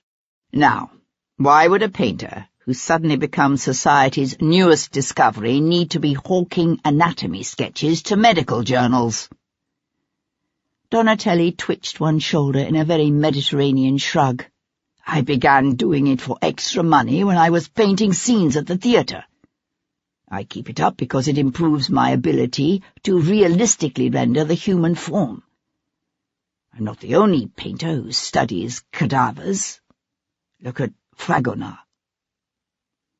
Sebastian turned away from the bloody renderings. "Where were you the night Rachel York was killed?" The illustrations might provide the artist with a plausible excuse for buying female human cadavers, but that was all. The Italian's eyes went wide. "Me? But surely you don't believe that I killed Rachel?" Sebastian kept his gaze steady on the other man's face. "Where were you?" "Why, here, of course, painting." "Anyone with you?" The Italian tightened his jaw. "No." Sebastian paused, his attention caught by a nearby small canvas. It looked like a study for a larger painting, a family portrait. The grouping was of a man and 3 women, each at a different stage in her life. The matriarch of the family sat in the centre. She was thin and wrinkled and stooped with age, but her eyes still shone with such determination and pride that she completely overshadowed the woman to her left, a pale, vacant-faced lady of middle years who was undoubtedly the man's wife. On the other side, the family's brown-haired, plain-faced daughter, who looked to be in her early 20s, stared at something just out of sight, as if to disassociate herself from the others.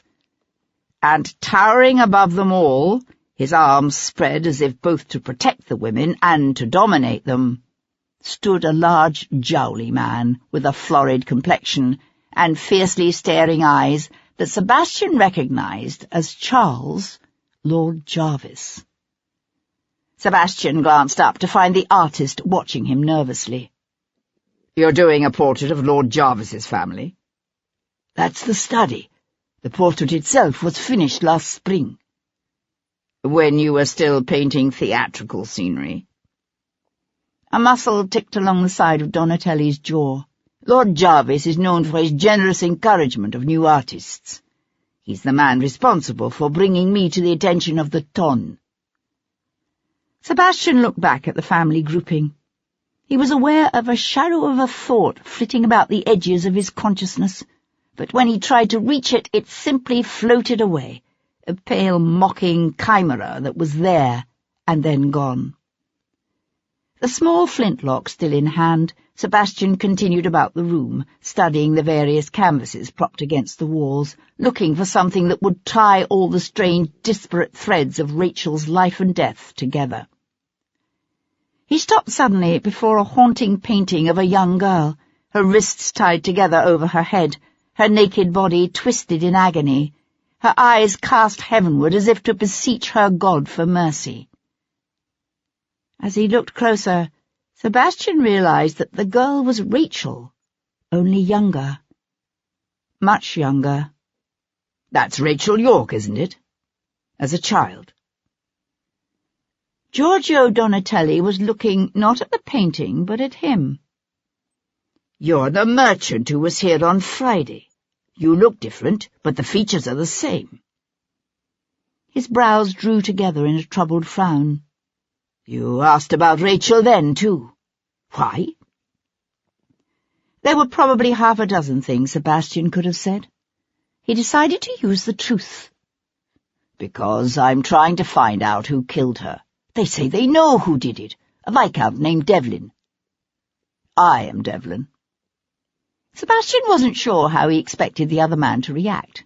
Donatelli glanced down at the pistol Sebastian still held in his hand, then away, and nodded once, as if he'd somehow come to this conclusion himself. "Rachel used to talk to me sometimes," he said, jerking his chin toward the canvas, "when I was painting her. She'd tell me about her life, about when she first came to London. And before. It's what gave me the idea for this painting. Her life in Worcestershire." Donatelli's eyes shone dark and fierce. "She was only 13 when her father died. Her mother was already dead, and she had no relatives willing to take her in, so she was thrown on the parish. They sold her as a housemaid." He sucked in a deep breath that flared his nostrils and expanded his chest. "They do that here, you know. You English, you talk so fine, looking down your noses at the Americans and prosing on about the sin and inhumanity of their African trade. And yet you sell your own children into slavery." He paused. "They sold her to a fat old merchant and his wife. She was mad, that woman, sick in her head. She used to tie Rachel to a post in the cellar and lay her bare back open with a whip." Sebastian stared down at the naked, frightened girl in the painting. He was remembering the thin, criss-crossing bands of white lines Paul Gibson had found on Rachel's back, and the scars on her wrists. "But what the merchant did to her was even worse." Donatelli's voice trembled with emotion. "He used Rachel as his whore. A 13-year-old girl-child, and he bent her over his desk and took her from behind like a dog." "A woman who's been through something like that, I wouldn't think she'd have much use for men," said Sebastian softly. "She learned to do what she needed to survive."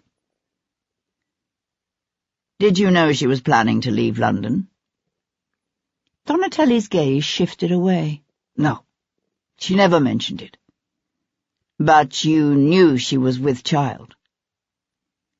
It was said as a statement, not a question.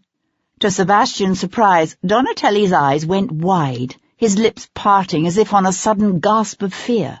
"How do you know that?" "I know." "Who was the father? You?" "No." "Who then? Lord Frederick?" "Lord Frederick?" Donatelli gave a short, sharp laugh. "Hardly. A man's a Bulgarus." It was an old term, Bulgarus, an old term for a man with certain tendencies that were as old as time. Sebastian's first inclination was to reject the accusation out of hand, except that Donatelli was too passionate, too transparent to be much of a liar. And it didn't sound like a lie. "If that's true, then why was he involved with Rachel? He wasn't. She was his, how do you say it, his cover. He paid her for the use of her room so that he could meet his lover there, a young clerk. It was a common enough ruse, especially amongst those in espionage and government, cover up one secret by disguising it as another, a secret so spicy and naughty that if anyone should happen to discover it, they'd never think to look beyond it to the real, more dangerous truth it was intended to disguise. Thus, if Lord Frederick's visits to Rachel Yorke's rooms were to become known, people would automatically assume that he'd set up the young actress as his mistress. Shocking, of course, but a common enough activity for a man of his age and wealth. Society would titter and gossip about it, but no one would ever think to look beyond it, to the real secret that would destroy him if it were to become known. The problem with those kinds of arrangements, however, was that they left one vulnerable to blackmail, and blackmail was often a motive for murder, except that it was hard to imagine a man whose tastes ran to young male lovers being so physically aroused by the act of killing as to rape the dead bodies of his female victims. Sebastian's gaze fell on another of Donatelli's paintings, the one of Rachel as an odalisque preparing for her bath. For the first time, he noticed that the painting also contained the figure of a man peering out at her from behind a nearby planting of pleached orange trees. "Tell me again about Bayard Wilcox," said Sebastian suddenly. "You said he used to watch Rachel, follow her around, but he never actually approached her." "Not until last Saturday." Sebastian looked up in surprise. "Saturday? At Stephen's in Bond Street? We went there after the play, a group of mainly theatre people. At about 11:30, Bayard arrived with some of his fellow aristos." Donatelli's angelic features quivered with remembered revulsion and disgust. They were falling down drunk, propping each other up, laughing like idiots. Then Bayard, he saw Rachel. He went quiet all of a sudden and left the others to come lean against a nearby column and stare at her in that way he had. His friends tried to pry him away, but he wouldn't budge. So they started teasing him. Said he must be some kind of a eunuch, to stand around simply looking at a woman the way he did. They said if he had any balls, he'd walk up to her and tell her how he felt about her. "So he did?" Donatelli nodded. "Walked right up and told her he wanted to fuck her, in those exact words." She threw her punch in his face. "What did Bayard do?" "I've never seen anything like it. One minute he was blubbering all over himself, saying she was like a goddess to him, and how he couldn't think of anything but what it would be like to have her naked and beneath him. Then she threw the punch in his face, and it was as if he turned into someone else. I mean, his face actually changed. His eyes scrunched together, and his lips curled back, and his skin grew dark.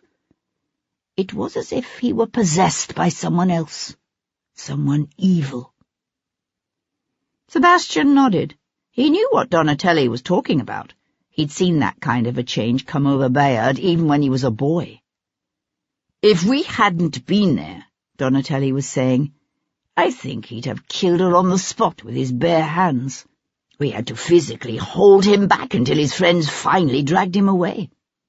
You could still hear him screaming when he was outside, spewing the most vile obscenities, saying he was going to kill her." "He said that he wanted to kill her?"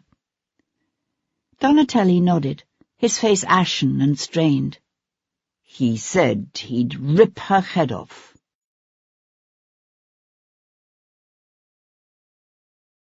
Chapter 40.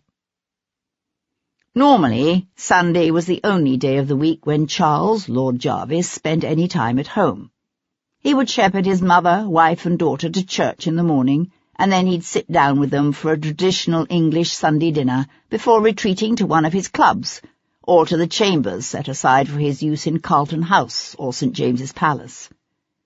But a condition his doctors called inflammation of the heart, but which Jarvis himself considered little more than heartburn, had kept him in bed that Monday under the care of his caustic, sharp-tongued mother, who ran his household, while his wife retreated farther and farther into her own misty dream worlds, and his daughter was off, tilting at windmills and meddling in things she refused to believe were none of her affair. It was one of the ironies of Jarvis's existence that his life was filled with women. In addition to his mother, wife, and daughter, who lived with him, Jarvis was far more involved than he would have liked in the lives of his two sisters, weepy, hair-brained Agnes, forever needing his help to tow her useless husband and son out of Dun territory, and Phyllis, who, while no more intelligent than her sister, had at least had the wit to marry well. Women, in Jarvis's opinion, were generally even more profoundly brainless and foolish than most men. True, there were some exceptions, females with astonishingly rational, quick minds who tended to be either embittered and sour or sarcastic and irreverent, and who irritated him even more than their empty-headed sisters. His deep and abiding hatred of the French notwithstanding, Jarvis had to agree with Napoleon in this, if nothing else. The only two things women were good for were recreation and reproduction. Which was a thought that brought him back, as it often did, to Annabel, his wife. She'd been a fey, pretty little thing when he'd married her, a thin slip of a girl with sparkling blue eyes and a merry laugh, and a handsome dowry. But she'd proved a severe disappointment. She'd managed to produce only one living daughter, and a sickly, weak son before succumbing to a series of yearly miscarriages and stillbirths that the doctors claimed had ruined her health and overset the balance of her delicate mind. Jarvis knew better. Annabel's mind had never been balanced. But whatever hopes he might have had that her precarious health would soon carry her off proved misplaced. She lived on, year after year, forbidden by her doctors from providing him with the release his body still occasionally craved, and unable to produce the son he needed to replace David, lying now in a watery, unknown grave. Yet of all the women in his life, it was his daughter Hero who tended to cause Jarvis the most grief. A stubborn, wrong-headed creature, she had dedicated her life, nauseatingly, to good works, while spouting any number of alarming sentiments gleaned from her reading of the likes of Mary Wollstonecraft and the Marquis of Condorcet.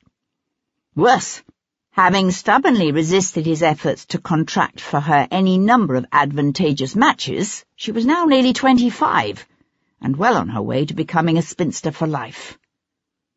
Never the pretty, taking little thing her mother had been, whatever good looks she might once have had were in danger of fading fast. She was off right now, inspecting a workhouse of all things. Just the thought of it brought a sour burn to his chest, so that he was in no good humour when, midway through the afternoon, that fool magistrate, Lovejoy, was finally ushered into his presence. "You wish to see me, my lord?" said the little man, bowing. "It's about time," groused Jarvis from the sofa beside the fire, where he had set up a kind of temporary office. "I hear Devlin has killed again." "We don't actually know. He was seen there, wasn't he?" The little man pressed his lips together and sighed. "Yes, my lord." "The prince is greatly displeased by this entire affair. There are whispers on the streets. Alarming talk. They're saying it's reached the point that noblemen in this country can kill with impunity, that common folks' women are no longer safe even in their own homes. It's the last thing the prince needs, with his installation as regent just 2 days away." "Yes, my lord." "The prince wants Devlin brought in, or dead, within 48 hours, or Queen Square will be looking for a new magistrate. Do I make myself clear?" "Yes, my lord," said Lovejoy, and bowed himself out.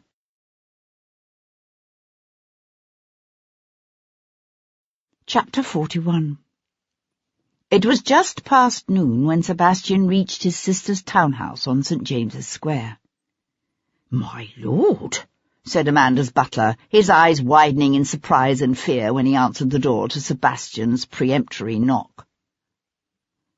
"Bayard's still at home, I presume," said Sebastian, brushing past the man and heading for the stairs. "I believe Mr. Wilcox is in his dressing-room, my lord, if you care to wait in the—" "My lord!" bleated the butler, but Sebastian was already taking the stairs 2 at a time. Sebastian flung open the dressing-room door without warning to find Bayard in his shirt-sleeves, his neck craning back at an awkward angle as he struggled with one of the monstrously wide cravats he affected. He spun about, his jaw going slack, his eyes opening wide. "Devlin!" Sebastian caught him in an angry rush that sent a chair flying and took the 2 men across the room to slam Bayard's back up against the wall, hard enough to drive the air out of him in a painful huff. "You lied to me," said Sebastian, pulling his nephew away from the wall, then slamming him back against it a second time. "You said you'd never gone near Rachel York. Now I hear you threatened to kill her at Stephen's in Bond Street." Bayard's voice wheezed, his chest jerking with the effort to draw breath. "I was foxed. I didn't know what I was doing, let alone what I was saying." "You were foxed the night she died, too.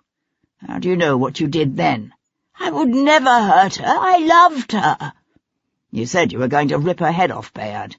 Then a few days later, someone comes bloody close to doing exactly that."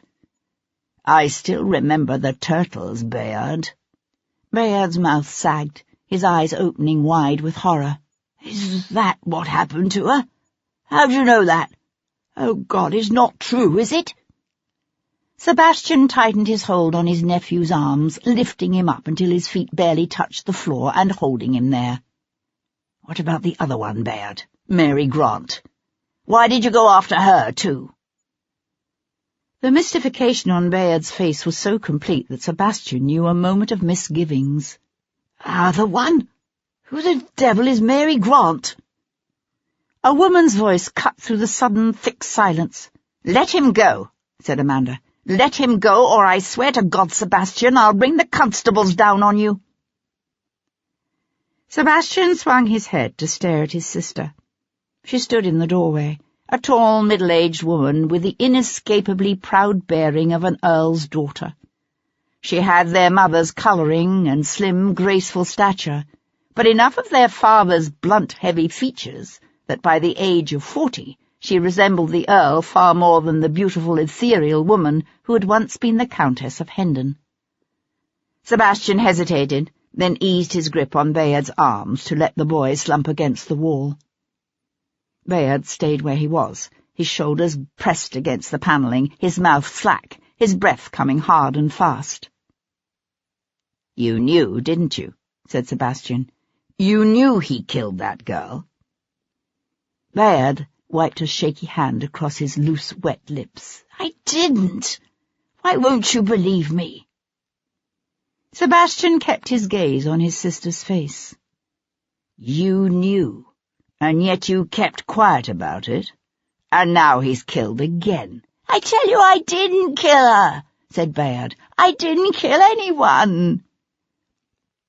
Amanda's gaze shifted to her son, her face set so cold and hard that for a moment Sebastian knew a stirring sympathy for his nephew.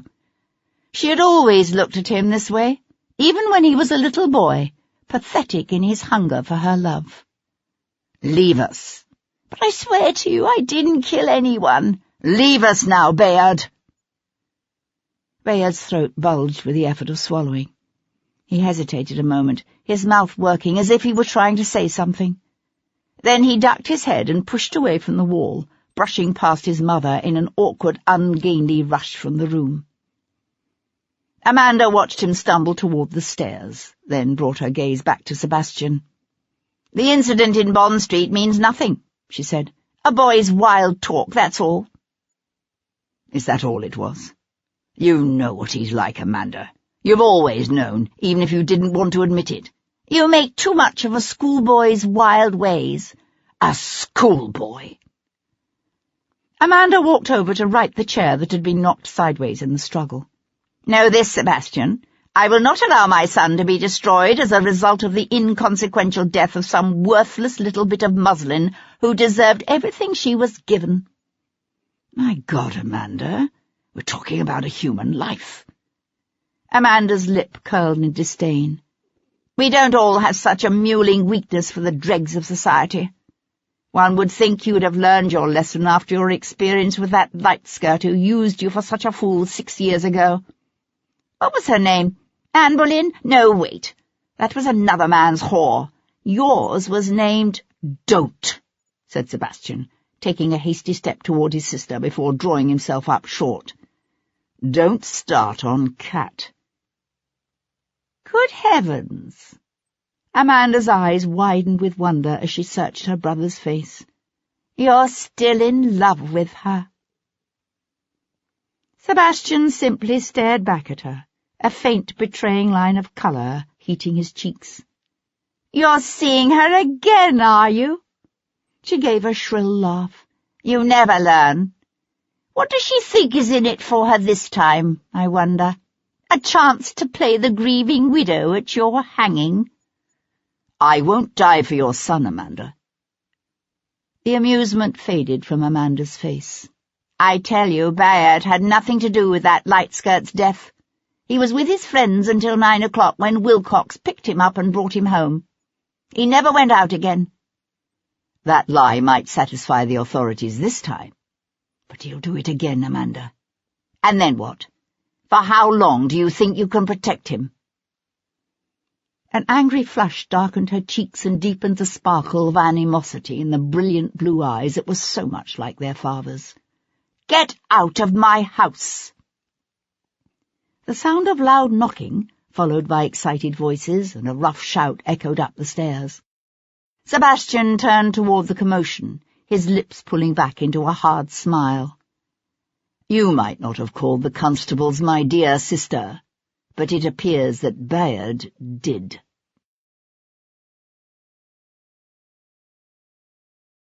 Chapter 42. There were only 2 constables, both on the wrong side of 40, one tall and bone-lean, the other slow and fleshy. The first was halfway up the stairs when Sebastian's fist caught him under the jaw with an audible smack that closed the man's mouth and sent him arm-wheeling backward. "I say," blustered the second just before Sebastian buried his fist in the man's soft gut. His eyes widened, and he doubled over with a wheezing whoomph. Bayard was standing at the base of the stairs, his derisory, self-satisfied smile fading fast.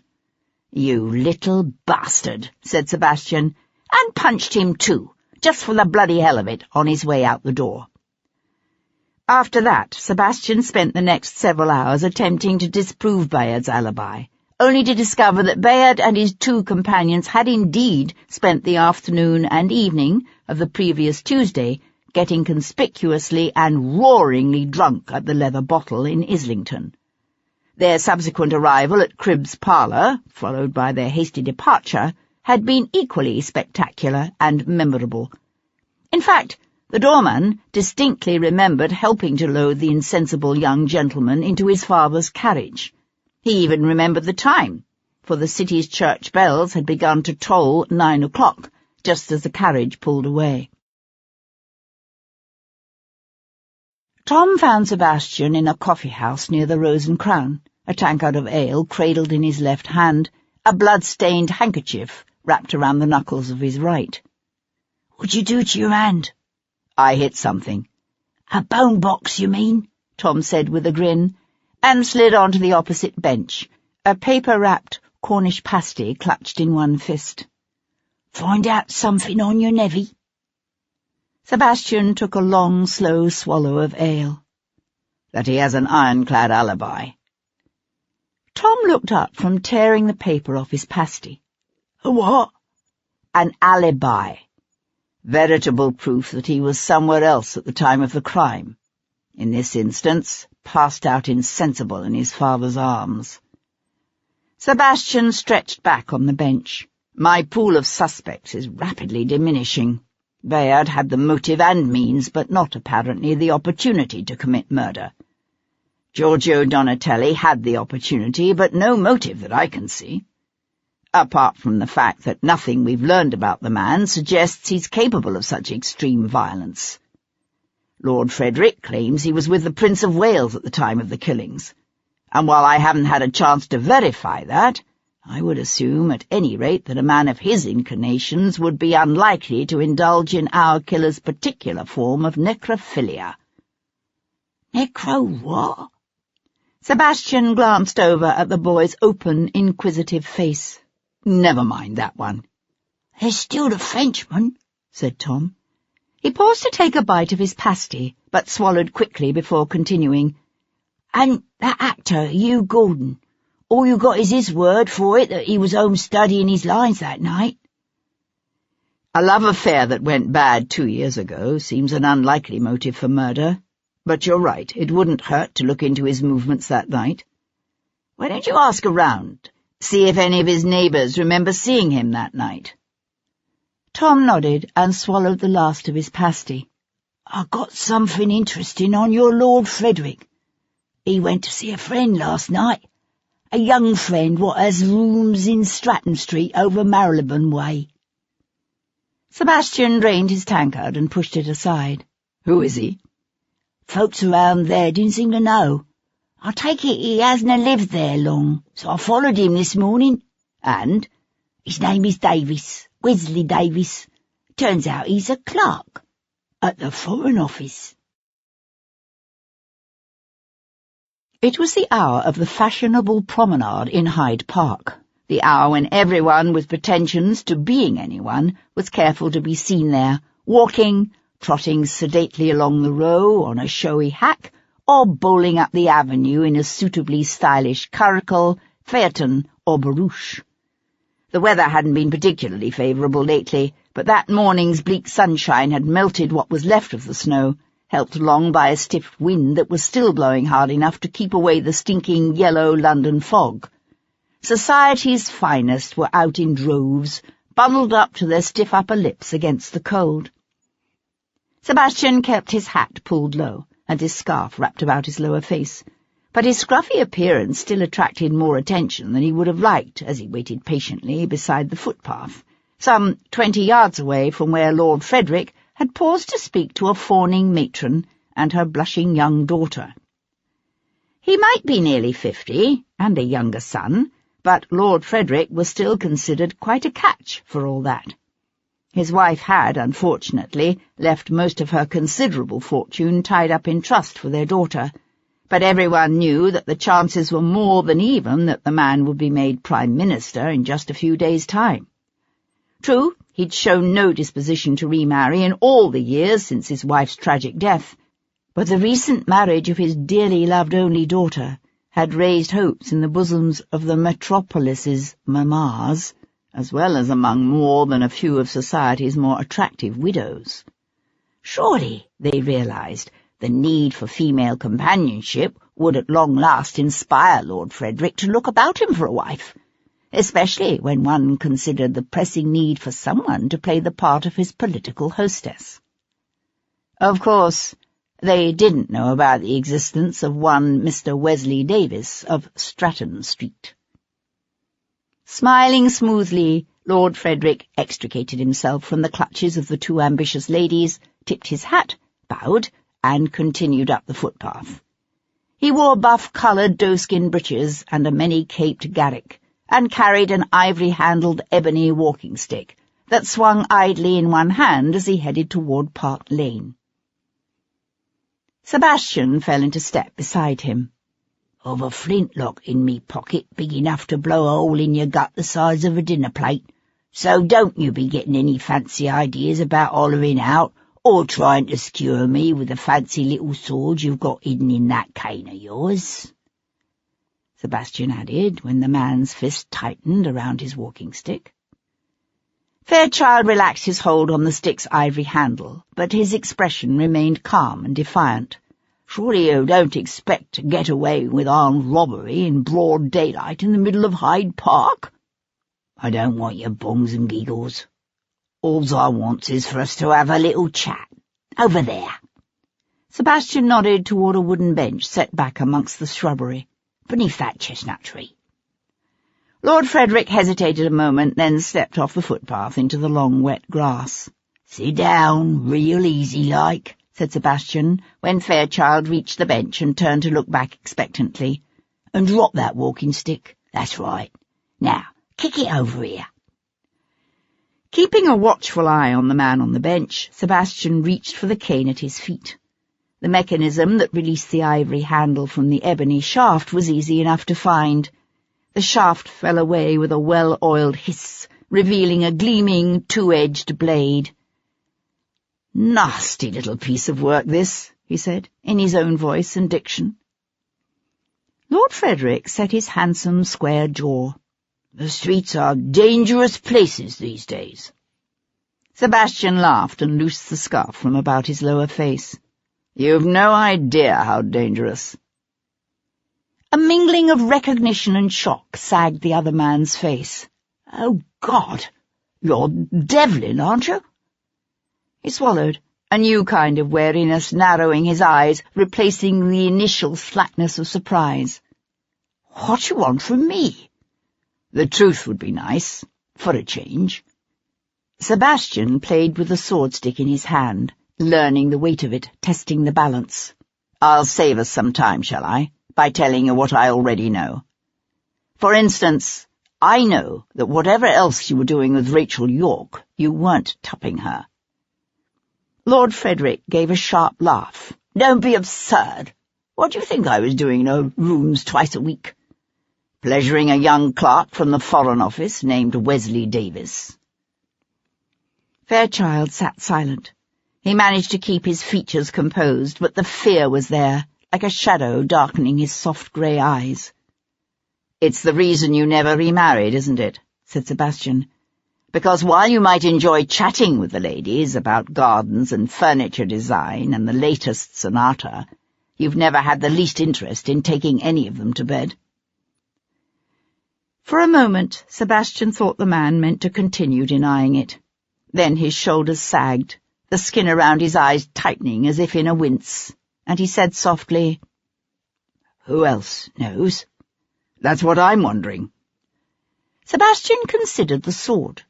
It was double-edged and very, very sharp. "Rachel was blackmailing you, was she?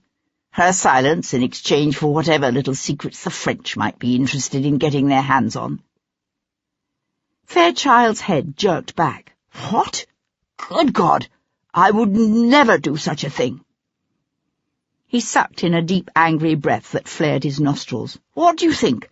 That because I favour peace with the French, that makes me a traitor? I'm against this war because it is destroying our country, not because I sympathise with Napoleon." He flung out one arm in an expansive sweep that encompassed the East End of London, his voice taking on the stentorian tones of a speaker in Parliament. "Look around you.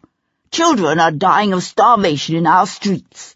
Men by the tens of thousands have been thrown off the land their families worked for generations, while women who once made a decent living are now reduced to selling themselves in alleyways and under bridges.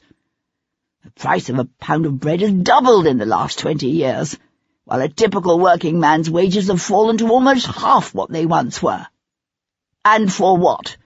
So that a handful of industrialists and merchants can grow rich by lending their money to the government and equipping the armies that will be used to put the old crowned tyrants of Europe back on their thrones?" It could have been an act, a performance intended to deceive, but Sebastian didn't think so. The man's entire being was practically throbbing with indignation and the fierce determination of the hopeless idealist. "Are you telling me Rachel York never asked you to pass her sensitive information?" Fairchild stared back at him, eyes widening with a horrified kind of revelation. "Good God! What is it you think? That I'd killed her? That she was threatening to blackmail me, so I shut her up?" "I might," said Sebastian, still playing with the sword. "Except for one thing." "What's that?" "Whoever killed her raped her." "Heavens!" Fairchild clasped his hands together between his knees and stared down at them for a moment. "I didn't know. Poor Rachel." He said it as if she had been his friend, and it came to Sebastian that in some strange way they probably were friends, this gentle, troubled nobleman, and the woman who had gone every Monday afternoon to sing to the babies in St. Jude's Foundling Home. After a moment, Fairchild looked up and said, "Are you quite certain she was working for the French?" "No, but everything I've found seems to point in that direction." Fairchild pursed his lips and pushed out a long, troubled breath. "A few weeks ago, Wesley's rooms were broken into. He had these letters I've written him, probably something like 6 of them." A faint hint of colour tinged his cheeks. "It was a foolish thing to have done, I know that now." "The letters were taken," said Sebastian, wondering if this Wesley Davis had also played a part in setting up Lord Frederick for blackmail. Fairchild nodded. "I was sick with worry. Rachel and I talked about it. She promised she'd deny everything if someone tried to use the letters against me, although we both knew it would do precious little good if it did come to that. Then last Friday she came to me. She said she'd discovered who had the letters, and she knew someone who could get them back for me. Steal them, actually. For how much? £3,000. It was less than what she demanded from Hendon. And it came to Sebastian that there might very well have been others she'd approached, other rich, powerful men, one of whom might have decided to kill rather than pay for the secrets she had to offer. He studied the man who sat slumped on the bench, lost in his own thoughts. "Do you think she's the one who took the letters from Davis's rooms in the first place?" "Rachel?" Lord Frederick considered this for a moment, then shook his head. "I don't think so. Although the last few weeks she seemed afraid of something. I don't know what. She talked about going away, starting over someplace else." It fit with what the others had told him, Hugh Gordon and the Reverend Finlay at St. Jude's. "When were you supposed to meet her? Tuesday?" Fairchild's chest lifted with a weighty sigh. "I only wish I had. It's what she wanted, but it wasn't easy for me to raise that kind of money. I asked her to give me until Wednesday." He scrubbed one hand across his face, rubbing his eyes with his thumb and forefinger. "I was still getting the money together when I heard she'd been killed. So who has the letters now?" His hand fell back to his side. He looked haggard, frightened. "I wish I knew. As soon as I heard what had happened to Rachel, I went past the lodging-house where she kept her rooms. I had some notion of going up and looking for them, but the constables were there. I didn't dare stop." Sebastian nodded. So Fairchild had gone to Dorset Court that day. But if he hadn't gone up to search Rachel's rooms, then who had? Fairchild jerked up from the bench and took an agitated step away before whirling back around. "If those letters are made public, I'll be ruined, absolutely ruined." Sebastian studied him dispassionately. "Did Rachel tell you who had the letters?" A faint flush touched the man's high, aristocratic cheekbones. "Yes. Leo Pierpont." "Of course," said Sebastian. "I should have known." At the far end of the row, a young blade on a showy, white-marked chestnut set his mount cavorting. Sebastian lifted his head and watched the chestnut's 4 white stockings flash in the thin winter sunlight. And he knew it again, that tantalizing sensation of a thought hovering somewhere on the edges of consciousness, just beyond his grasp. Exactly who had she found to steal the letters from Pierpont? Did she say? The other man shook his head. "All I knew was that it had to be done while Pierpont was out of town for the week at Lord Edgeworth's country house down in Hampshire. She was hoping to be gone by Thursday before Pierpont had a chance to come back and find the letters missing. I could be wrong, but had the impression—" "Yes?" "He's the one she was afraid of. The one she was running away from." Sebastian glanced down at the gleaming blade in his hands. The sword-stick was a common enough weapon amongst London's noblemen. Sebastian's own father carried one, while Leo Pierpont was known to have an extensive collection. Sebastian slid the blade back into its sheath with a quiet hiss. Lord Edgeworth had hosted a party at his Hampshire estate the week before. Sebastian knew, as a part of that set, Pierpont had undoubtedly been invited. But if he'd been planning to spend the week, something must have changed his mind, for he'd come back in time to host a dinner party on Tuesday night. The night Rachel York was killed.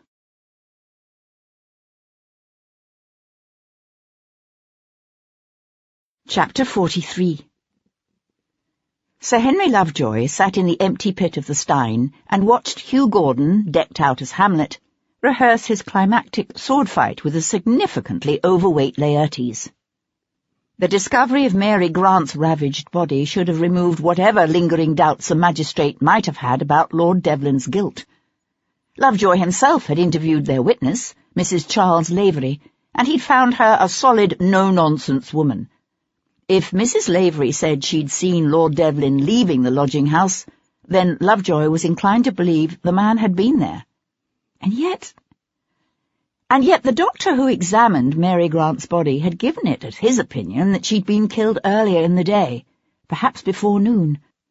And while most people didn't put much stock in such things, Lovejoy had too much respect for the scientific method to ignore the doctor's report.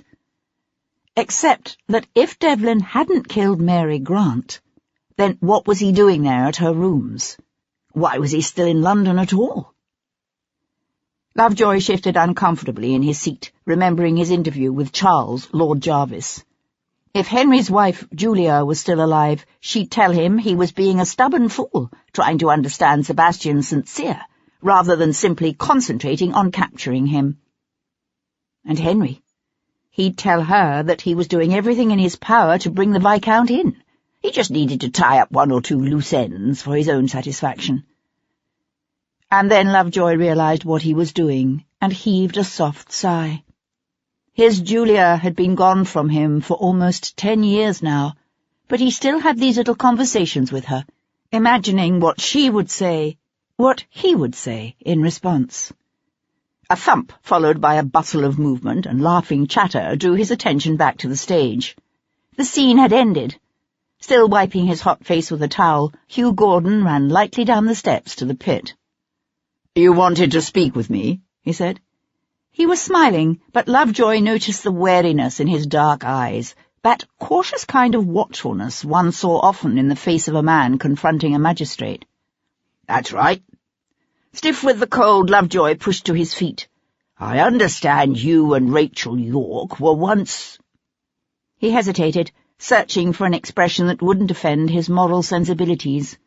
But any irregular sexual liaison of that sort outraged Lovejoy's strict evangelical principles.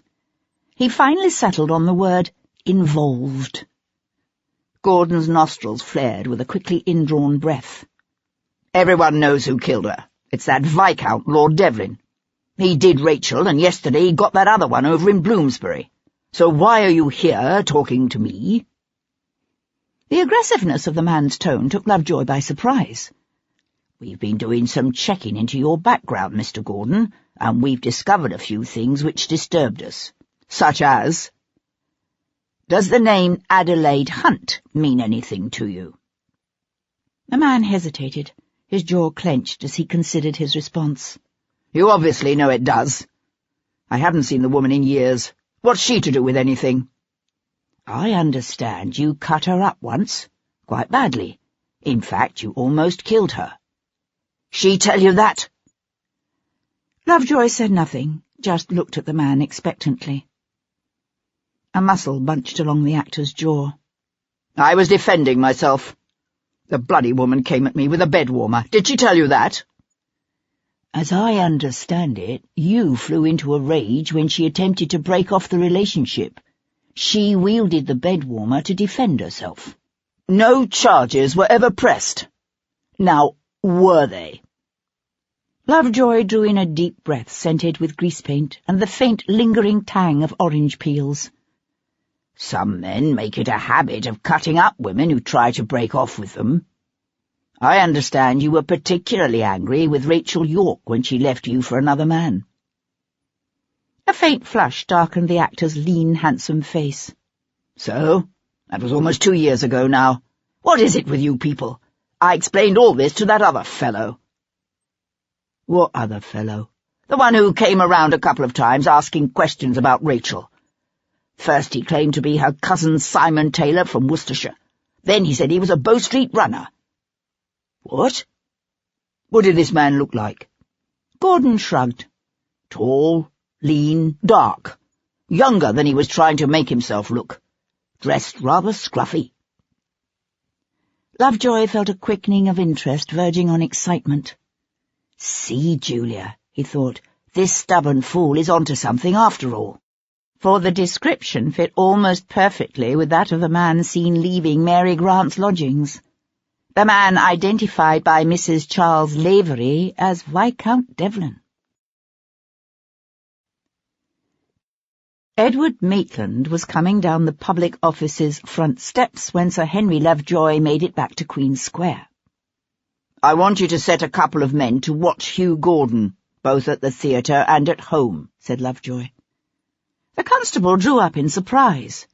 "What? You don't seriously think Gordon is our man?" Lovejoy hadn't entirely discounted the possibility, but he wasn't about to go into all that with Maitland. "No, I don't. But Devlin seems to have developed an interest in him. He's already approached Gordon twice, and he may try to do so again. I want us to be ready for him."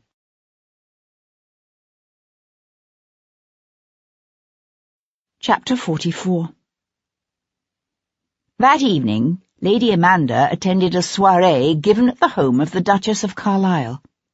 The signs of looming social disaster were subtle, but there, in the furtive looks cast in Amanda's direction, the whispered conversations that broke off abruptly when she drew too near. Amanda felt a cold anger hardening her heart as she moved with easy determination amidst the steely-eyed matrons and turbaned dowagers. She was Lady Amanda, wife of the Prince's boon companion Lord Wilcox, and daughter of the Earl of Hendon, Chancellor of the Exchequer. They would offend her at their peril. Midway through the evening, she was surprised to see her own husband approaching her through the throng. Having no taste for the whirl of social functions or visits to the theatre and opera that occupied his wife's time, Wilcox normally retreated after dinner either to an evening session of the House of Lords or to one of his clubs. "Something wrong, dear?" she said in a smiling aside as she lifted a glass of champagne from a passing servant's silver tray. "Has Sebastian's latest exploit resulted in your being blackballed from White's, or has Boney landed at Dover?" Wilcox's habitual placid smile was firmly in place, but his eyes were grave. "Bayard tells me his uncle paid you a visit this afternoon." Even as he spoke, he kept his gaze moving casually over the glittering crowd. "Is that wise, my dear?"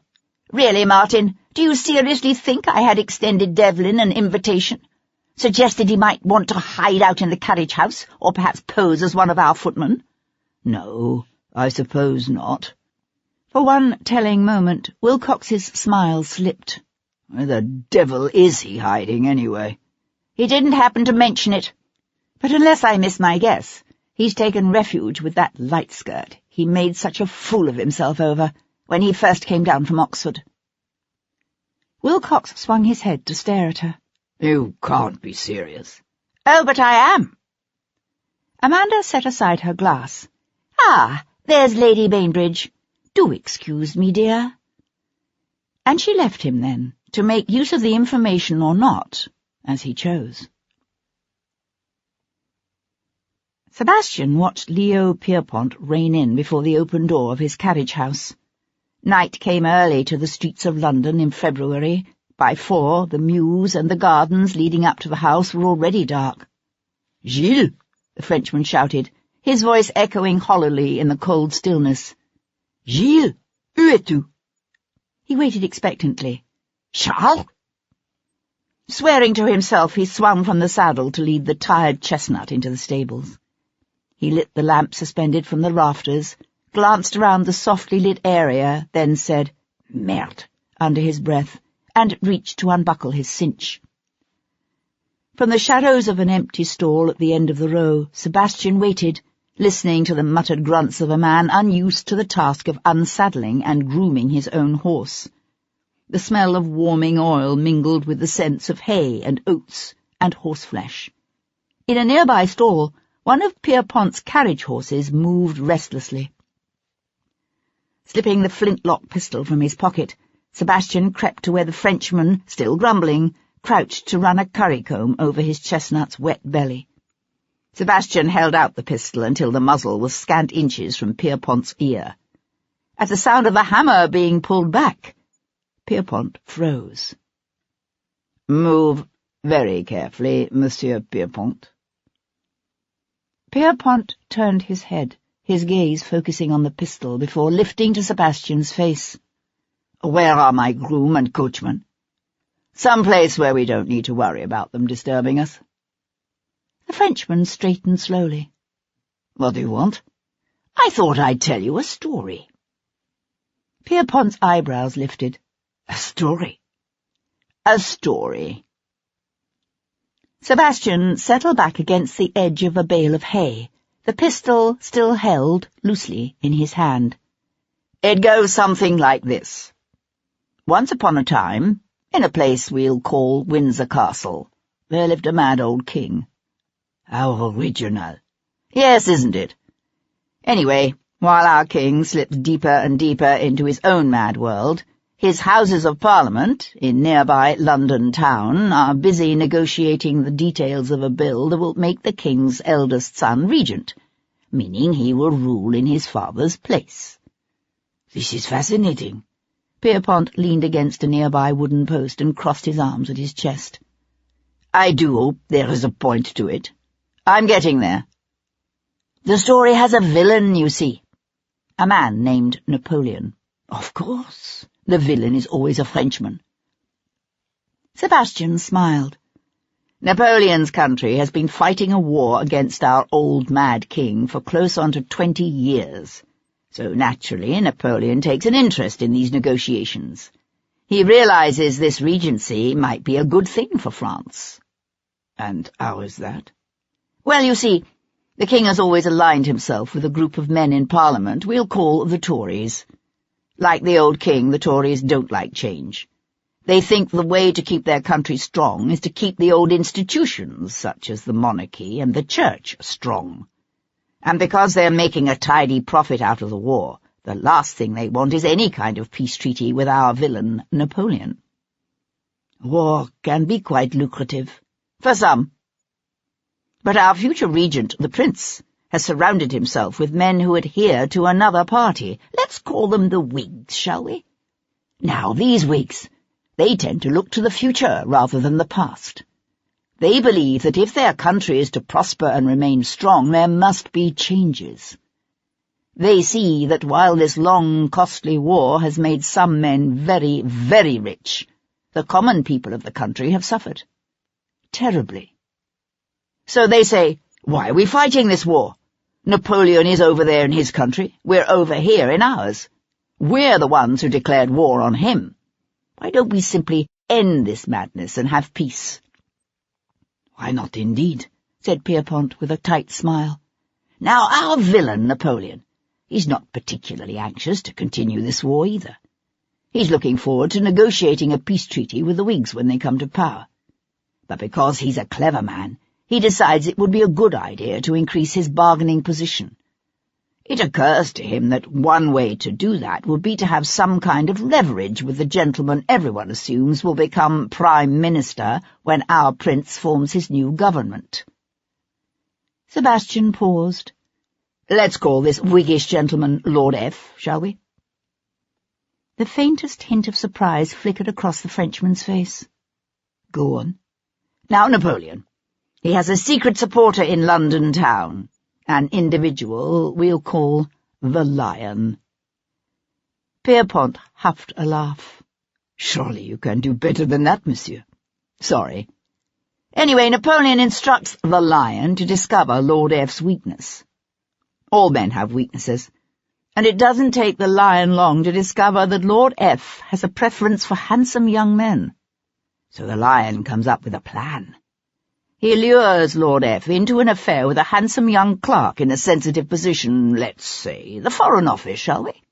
And he arranges it so that the compromising rendezvous take place at the rooms of one of the Lion's assistants.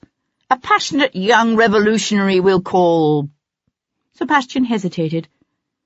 Let's call her Rachel, shall we? It's your story. So it is. The way I see it, the handsome young clerk entices Lord F. to write some very compromising love letters which find their way into the Lion's possession. The trap is now set. All our villains need do is wait for Lord F. to become Prime Minister. You are going someplace with this, I trust? Almost there, said Sebastian, shifting his weight. You see, as clever as this plan is, something goes wrong. Something frightens Rachel, and she decides to flee London town. She gets the bright idea that if she steals Lord Frederick's incriminating letters, along with a few other valuable documents which the Lion has collected, and sells them to the interested parties, she can make a tidy sum with which to start a new life. She waits until the Lion is out of town, steals the documents, and sets about selling them. Pierpont kept his face blank. Go on. Unfortunately for Rachel, the Lion has a change of plans. He comes home early from his country house party. He finds the documents missing, and it doesn't take him long to figure out who has them. He follows Rachel to a meeting she has set up at St. Matthew of the Fields, and he kills her there in a very, very nasty way.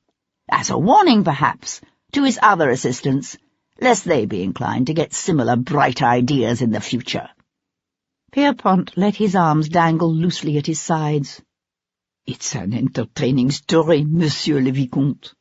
You ought to consider writing for the stage, or for children. But a story is all you have. You have no proof, and no idea at all of what you're really caught up in. You're a fool. You should have left London days ago while you still could. Sebastian's lips pulled back into a hard smile. There's just one thing I don't understand. My mother's affidavit, which I gather Rachel also stole from you. Why did you have it? To put pressure on my father? Pierpont assumed an exaggerated expression of consternation. Alors, is there something in your father's past that would make him vulnerable to pressure? Now who's being the fool? Sebastian raised the pistol and levelled it at the other man's chest. What was it for? Pierpont shrugged. Evidence of dirty little secrets in the lives of important men are always useful. He glanced toward the darkness beyond the open carriage-house doors. But Sebastian had heard it long before, the sound of stealthy footfalls coming through the garden, fast.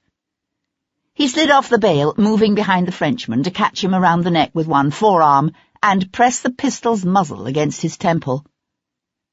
"Tell them to pull back," Sebastian whispered, then added, "Now," when Pierpont hesitated. "Restez en là," called Pierpont. The footsteps stopped.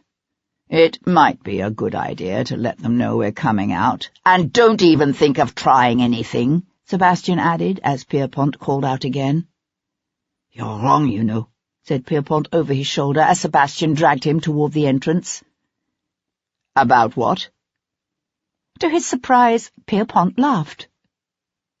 "About the rest of it, I won't say. But you're wrong in this," he said, as Sebastian let him go and stepped back into the night. "I didn't kill Rachel York."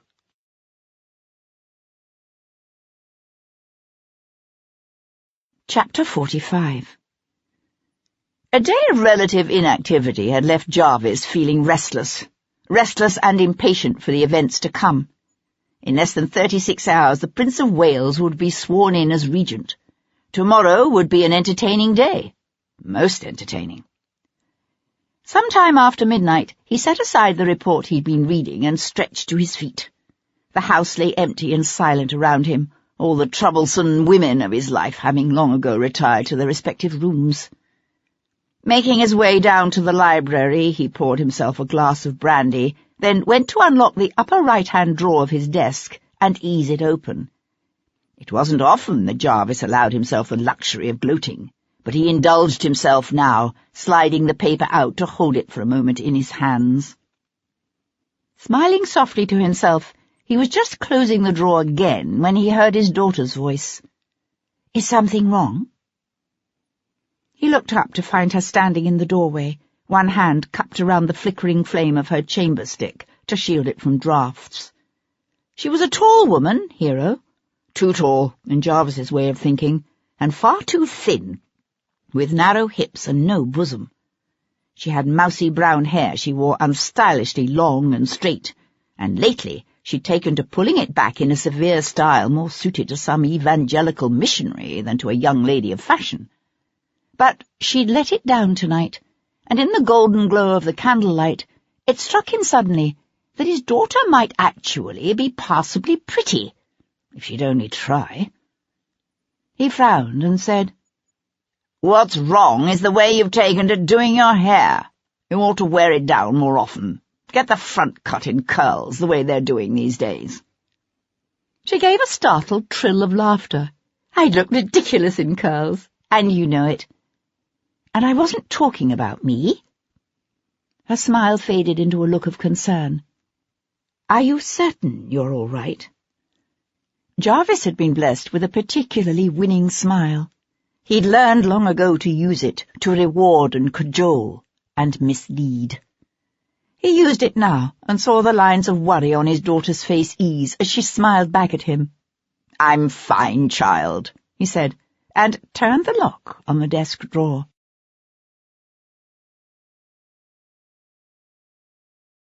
Chapter 46. Kat closed her eyes and smiled. The years of artifice and practised calculation, of determinedly holding herself aloof, had slowly obliterated the memories. She had forgotten what it could be like, forgotten the warm inner glow of joy that could come from palms sliding over beloved sweat-slicked skin.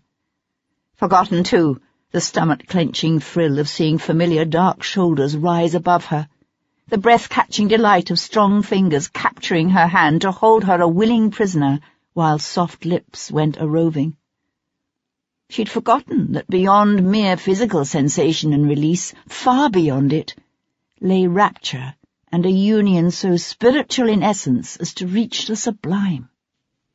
The night around them lay quiet and dark, filled only with the ragged twining of their breath and the crackle of the fire on Kat's bedroom hearth.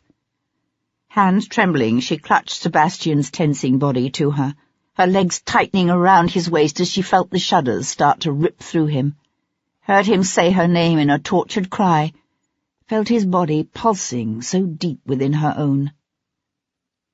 Afterward, he smoothed her hair from the dampness of her forehead, nestled her into the curve of his arm as he eased himself down beside her, and kissed her softly below her ear. His smile was tender in the night, but already his eyelids were fluttering closed. She felt the strain and worries of the long day drain out of him, felt his arms go limp around her, and knew he slept. Sometimes, she'd learned, he had nightmares, memories of the war that could jerk him awake wide-eyed and sweating. But for now, his sleep was undisturbed. Lying quietly beside him, she listened to him breathe, watched the play of firelight over the strong bones of his face. But when the emotions surging within her threatened to become overwhelming, she slipped away from him carefully so as not to wake him. Catching up a cashmere shawl from the back of a nearby chair, she went to stand looking out over the mist-shrouded parterres of the garden below. She had never stopped loving him. She supposed that in some secret unacknowledged corner of her heart she'd always known the truth. She knew now, too, that beneath all the throbbing anger and hurt of the last 6 years, Sebastian's love for her still burned, a warm and beautiful thing. But the hardest part of all was facing the stark realization that she was never going to stop loving him, that this pain of loving him would go on, stretching into all the bleak and lonely years to come. Letting the drapes settle back into place across the cold, frosted window, she turned again to the man who still lay gently sleeping in her bed. Her gaze roved over him, over the proud aristocratic line of nose and jaw. For one weak moment, she allowed herself to fall into a dangerous reverie, a seductive fantasy in which she imagined the future that could be theirs together if Sebastian were never to clear himself of this terrible crime of which he'd been accused. If, rather than someday, taking his place as the Earl of Hendon, he were to remain a fugitive forever. But she stopped short of actually wishing it might be, although a sigh stretched her chest and tears she would never let fall stung her eyes. For it was because Kat loved Sebastian so much that she had driven him from her 6 years ago. And she knew well this man she loved. She knew that as long as there was breath within him, Sebastian would keep fighting to clear his name. Or die trying. The next morning, the sun was little more than a faint promise on a misty horizon when Sebastian returned to the Rose and Crown. He was in his room having breakfast when Tom came in, bringing with him the smells of London, of snow and coal smoke, and the roasting meats sold by the sidewalk vendors.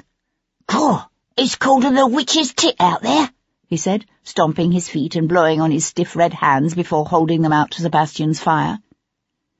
Sebastian looked up from buttering his toast. "Where are your gloves?" "I'll give 'em to Paddy." "Paddy?" "Aye, Paddy O'Neill. He's a neighbour of that actor cove, Hugh Gordon. And get this, according to Paddy, Gordon pinched the hackney Paddy'd sent one of the neighbourhood lads to fetch for him last Tuesday night. Even threatened to plant Paddy a facer when the old codger give him what for." Sebastian pushed back his chair and stood up. "Are you certain it was Tuesday night? This, old codger could have his days mixed up." "Not that old bugger. Every Tuesday for the past 15 years he's been taking part in a perpetual devotion on Lower Weymouth Street. His slot is from 9 to 10, and that's where he was going when Gordon pinched the carriage." Sebastian looked at the boy in surprise. "And how did you come to know about such things as perpetual devotions?" A faint line of colour touched the boy's cheek, but all he said was, "I knows." Sebastian let that pass. "So Gordon went out before 9? Tom nodded. "That's right. And get this, our Paddy even knows where the cove went. Heard him giving orders to the jarvey." "And?" "He told the hackney driver to take him to Westminster."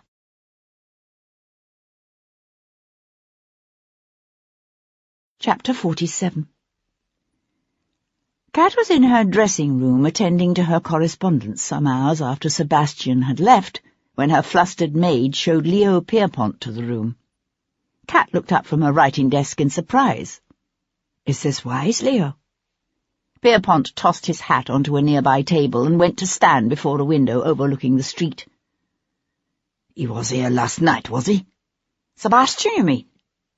"Dear Leo, what have you been doing? Peeking through my curtains?" He kept his gaze on the scene outside the window. "And Lord Stoneleigh?" Kat set aside her pen and leaned back in her chair. "I've grown tired of his lordship. I've no doubt he'll recover from the heartbreak in—" She hesitated, a cynical smile touching her lips. "A fortnight, shall we say?" Leo said nothing. Their association had always been like this. Kat had made it clear from the beginning that she would choose her own lovers, or victims, as Leo liked to refer to them. For while Kat frequently cooperated with Leo, she had never precisely worked for him. He might make requests, but he knew better than to try to give her orders. He swung suddenly away from the window, his face unexpectedly drawn in the pale morning light. "This involvement of yours with Devlin is dangerous. You realize that, don't you? He suspects that my relationship with Paris is not precisely as I would have people believe it to be." Kat pushed away from her writing desk and stood up. "As long as it's only a suspicion." "He also knows about the missing documents." Kat stood perfectly still. "What missing documents, Leo?" His thin nostrils flared on a suddenly indrawn breath. "Last week, when I was at Hampshire, Someone took some papers from the hidden compartment in my library's mantle. A man and a woman working together. Who do you suspect? Me? Leo shook his head. This was the work of amateurs. He hesitated, then said, I think it was probably Rachel. Kat felt a shiver of apprehension run up her spine. What sort of documents are we talking about here, Leo? One of his shoulders twitched in a typically Gallic gesture. Love letters from Lord Frederick to a handsome young clerk in the Foreign Office. The birth certificate of a child born on the continent some years ago to Princess Caroline. That sort of thing. What else? Amusement suddenly lightened his intense grey eyes. You don't really expect me to tell you, now do you, mon ami? Kat didn't smile. Anything that implicates me? He shook his head. No, you should be safe enough. Unless you do something foolish. I, on the other hand, might find it prudent to leave London precipitously. If so, I'll try to send you word. You know where to go. Yes. It had all been arranged before, including the name of the out-of-the-way inn south of town where she would try to meet with him, if possible, should he be forced to flee England. Kat watched him reach for his hat. This theft of what must have been a valuable cache of documents cast Rachel's death in a new, sinister light. Tell me something, Leo. Why did you return early from Lord Edgeworth's country house party last Tuesday? He swung to look back at her. I received word that an emissary from Paris would be contacting me. Why? So you were meeting with him during the hour or so that you neglected your guests? Yes. He arrived earlier than I expected. Leo cocked his head, his assessing gaze studying her face. Are you back to thinking that I killed Rachel, It would appear you had reason. Pierpont settled his hat on his head. So did your young Vicomte. Did he? And how's that? The Frenchman smiled. Ask him. Sebastian was just leaving the Rose and Crown and heading toward Covent Garden when a scruffy boy of about 8 came running after him with a note from Paul Gibson. Come see me when you get the chance, the Irishman had written in a hasty scrawl. I'll be at the Chalk Street Almshouse until noon. Tossing the boy a penny, Sebastian hesitated, then turned his steps toward the East End. Housed in a soot-blackened cluster of ancient stone buildings that had once been a Franciscan monastery, the Chalk Street Almshouse lay on the edge of Spitalfields, not far from Shepherd's Place. Run by a private benevolent society as a humane alternative to the city's public workhouses and poorhouses, the almshouse provided clothing and food and limited shelter to the area's poor. Paul Gibson could often be found there at odd hours, bandaging working men's wounds, examining infants that refused to thrive, and surreptitiously dispensing preventatives to the district's growing population of prostitutes. "They get younger and younger every year," said Gibson with a sigh, as he drew Sebastian into the small, unheated alcove allotted to him by the almshouse directors. "I don't think I've seen one over the age of 16 today." Through the room's single, grime-encrusted, leaded window, Sebastian watched the doctor's last patient dart furtively across the street. The girl looked all of 12. "It's not a vocation conducive to longevity." "Unfortunately, no," said Gibson, his eyes blessedly clear and bright this morning. "It occurred to me the area's filles de joie might be a good source of information about gentlemen with certain vile tastes, but I haven't turned up anything of use in that respect so far." Gibson wiped his hands on a towel and went to close the door to the cabinet where he kept a few meagre supplies. "There is one thing I thought you should know about, though. I've had this nagging feeling ever since I finished Rachel York's autopsy. This feeling that I was overlooking something. For the longest time I couldn't figure out what it was. But then, last night, when I was giving my lecture at St. Thomas's on musculature, it came to me." Sebastian swung away from the window, his gaze searching his friend's face. "What's that?" One of the first things I noticed when I was bathing Rachel York's body was that her hand had been broken. From the nature of the break, it was obvious it had occurred after rigor mortis had set in, which is why I didn't attach much importance to it at first. I simply assumed it was done by the woman hired to lay out the body. It's often necessary, you know. But last night I got to thinking. Yes? If the laying-out woman had to break Rachel's hand to get it open, then it must have been clenched, like this. Gibson held up his fist. But we know Rachel was scratching at her attacker. He uncurled his fingers into a clawing position, like this. He relaxed his hand. If she'd been raped before death, then I'd say perhaps she clenched her fists at the end, the way a person tends to do when they're trying to endure something painful.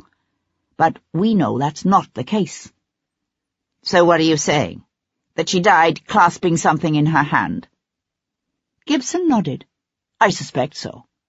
Of course, it could have been something as innocuous as a clump of hair she'd torn from her attacker. Or it could have been something considerably more significant. There's no way we'll ever know now. Maybe, maybe not. I'm trying to locate the woman who laid out the body. If I can convince her I don't mean to prosecute her for theft, she might tell me. Sebastian went to stand again beside the window overlooking the narrow, refuse-filled street. Dark grey clouds hung low over the city, promising rain.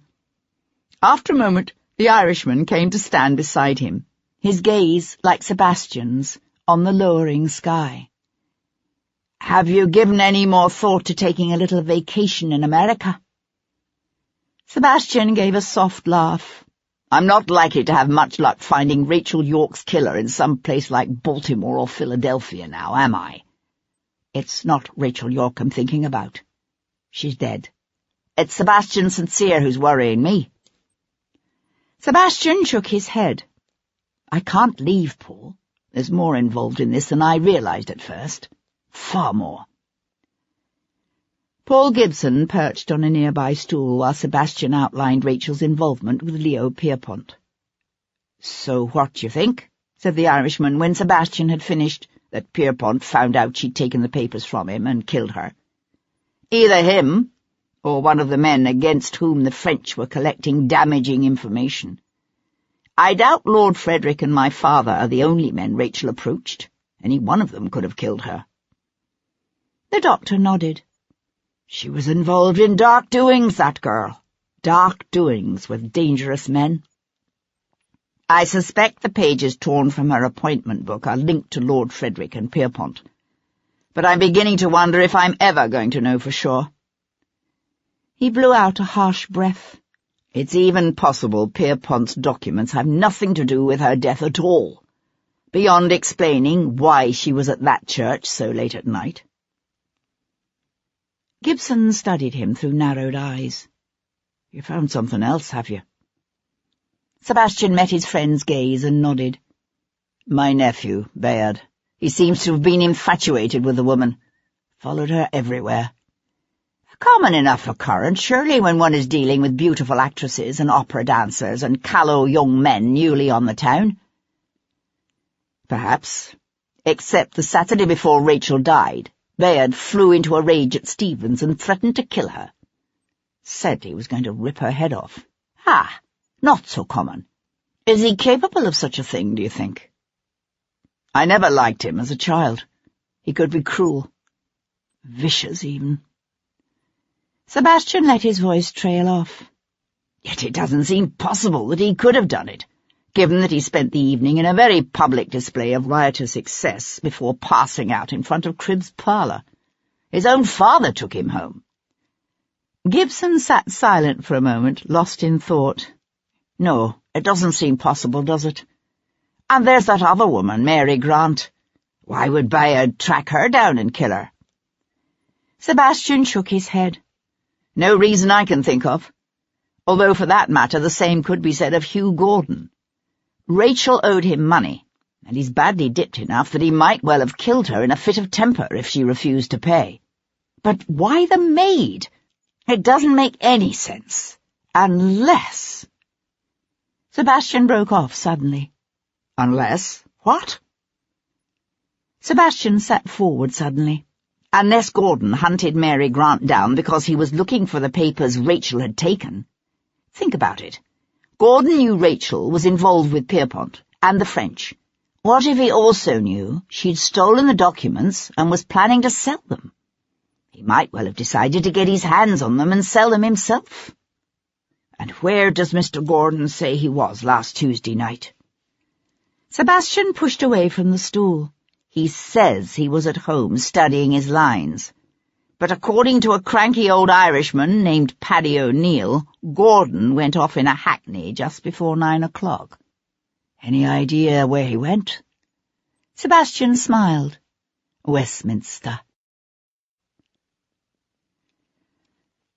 Sebastian found Hugh Gordon in a cloth warehouse in the Haymarket, where the actor was inspecting an array of Bath superfine on a shelf against the side wall. "Oh, God, it's you again," he said when Sebastian came to stand beside him. "What the devil do you want now?" "How about the truth for a change?" Sebastian leaned against the nearby dark-panelled wall and smiled. "You followed Rachel to St. Matthew's last Tuesday night, didn't you?" "What?" Gordon glanced nervously over his shoulder. "Of course not. I told you I was at home last Tuesday night studying lines." "That's not what Paddy O'Neill says." "Paddy? What the hell has that dotty old Irishman to do with this?"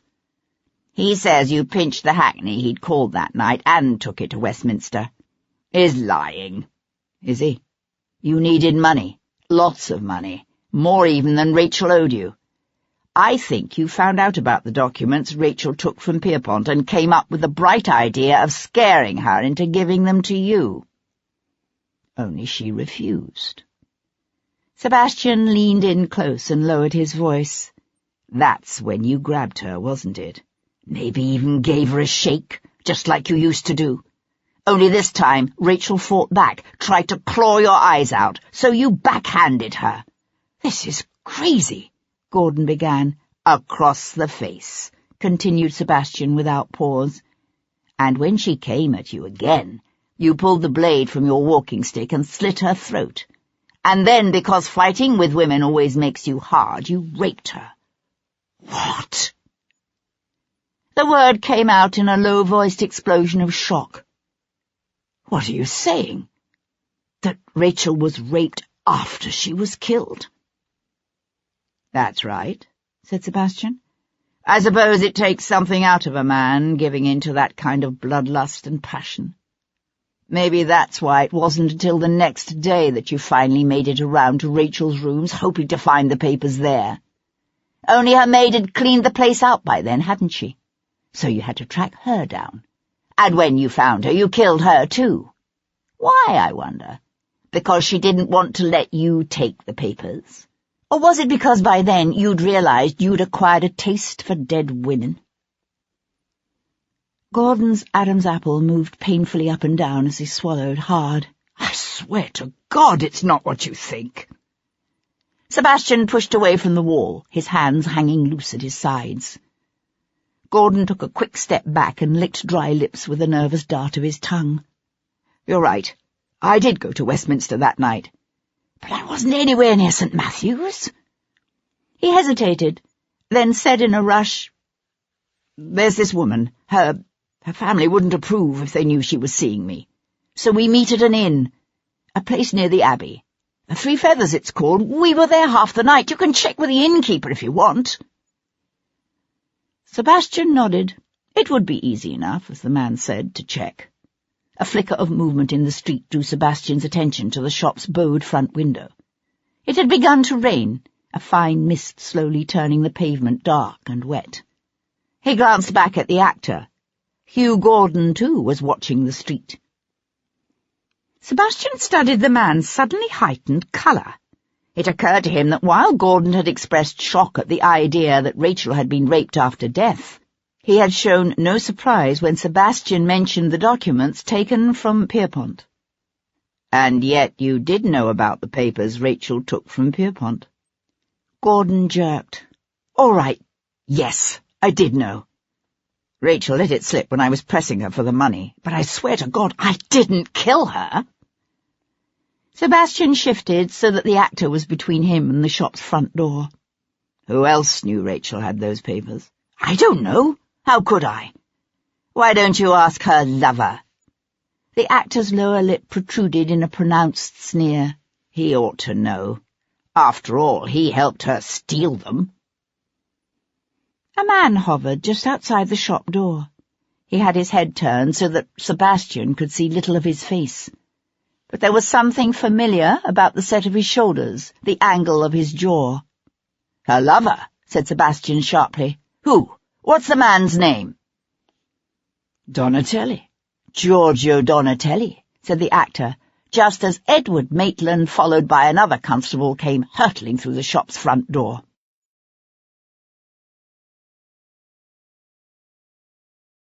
Chapter 48. Sebastian sprinted toward the back of the shop, the leather soles of his hessians slipping on the highly polished wooden floorboards. "Halt!" shouted Edward Maitland from behind him. "Halt in the king's name!" A trestle table piled high with bolts of silks and satins reared up before them.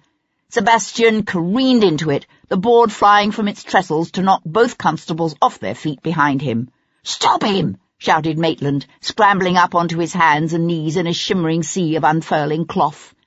Someone grabbed a handful of Sebastian's coat.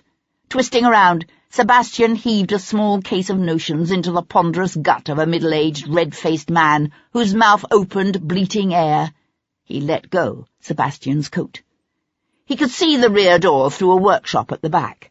Praying the damn thing was unlocked, Sebastian raced toward it and smiled as he felt the latch give beneath his hand. He cleared the small back stoop in one leap to land in a narrow alleyway, his boots sending up sprays of muddy water as he fled past a pile of smashed wooden crates and barrels rimmed with rusting iron. He rounded the corner onto Panton Street just as Edward Maitland erupted out of the shop's back door with a shout, lost in a sudden thundering downpour of rain. Sebastian fled west through Leicester Square, dodging between a high-perch phaeton and a scarlet-bodied barouche. The thong of a whip snapped close, wood splintered as horses drew up to a snorting, head-tossing stand. A woman screamed. Sebastian ran on, the wind whipping at his coat, the rain driving hard in his face. Shaking his head to clear the water from his eyes, he threw a quick glance over his shoulder to find Edward Maitland holding steady at about 100 yards behind him, arms and knees pumping. The second constable had fallen away. They were in that part of town where the fashionable streets of Piccadilly and Pall Mall fell away quickly to the narrow byways and seedy alleys of Covent Garden.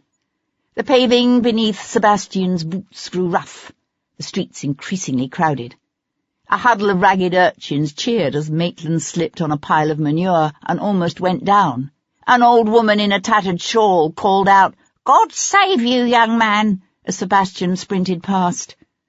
Then he heard Maitland shout, "Stop that man! He's a murderer!" Looking up, Sebastian saw the top of the street blocked by a troop of Bow Street Horse Patrol on their way back from the city's outskirts. 3 men in blue and red, mounted astride big bay hacks. They spurred their mounts forward, hooves thundering in the narrow space between the 2 rows of old half-timbered houses. A side street opened up beside him, and Sebastian pelted down it, only to find himself caught up in an eddy of ragged paupers, bird-chested men with stooped shoulders, and dirty-faced women in tattered gowns, their bone-thin hands clutching squalling infants wrapped in shawls. There were children, too, mat-haired toddlers and half-grown youngsters dressed in rags, their bare arms and legs covered with running sores. Here were the poor and desperate of the city, who had descended on St. Martin's workhouse, in search of outdoor assistance, and been turned away. Sebastian fought to push his way through as the crowd swirled around the workhouse. Then a man at the end of the street seized an apple seller's barrel and tossed it through the window of a nearby bakery. Shattered glass flew, setting off a roar that wavered through that pushing, seething sea of pinched faces and sunken eyes. Bread! Free bread!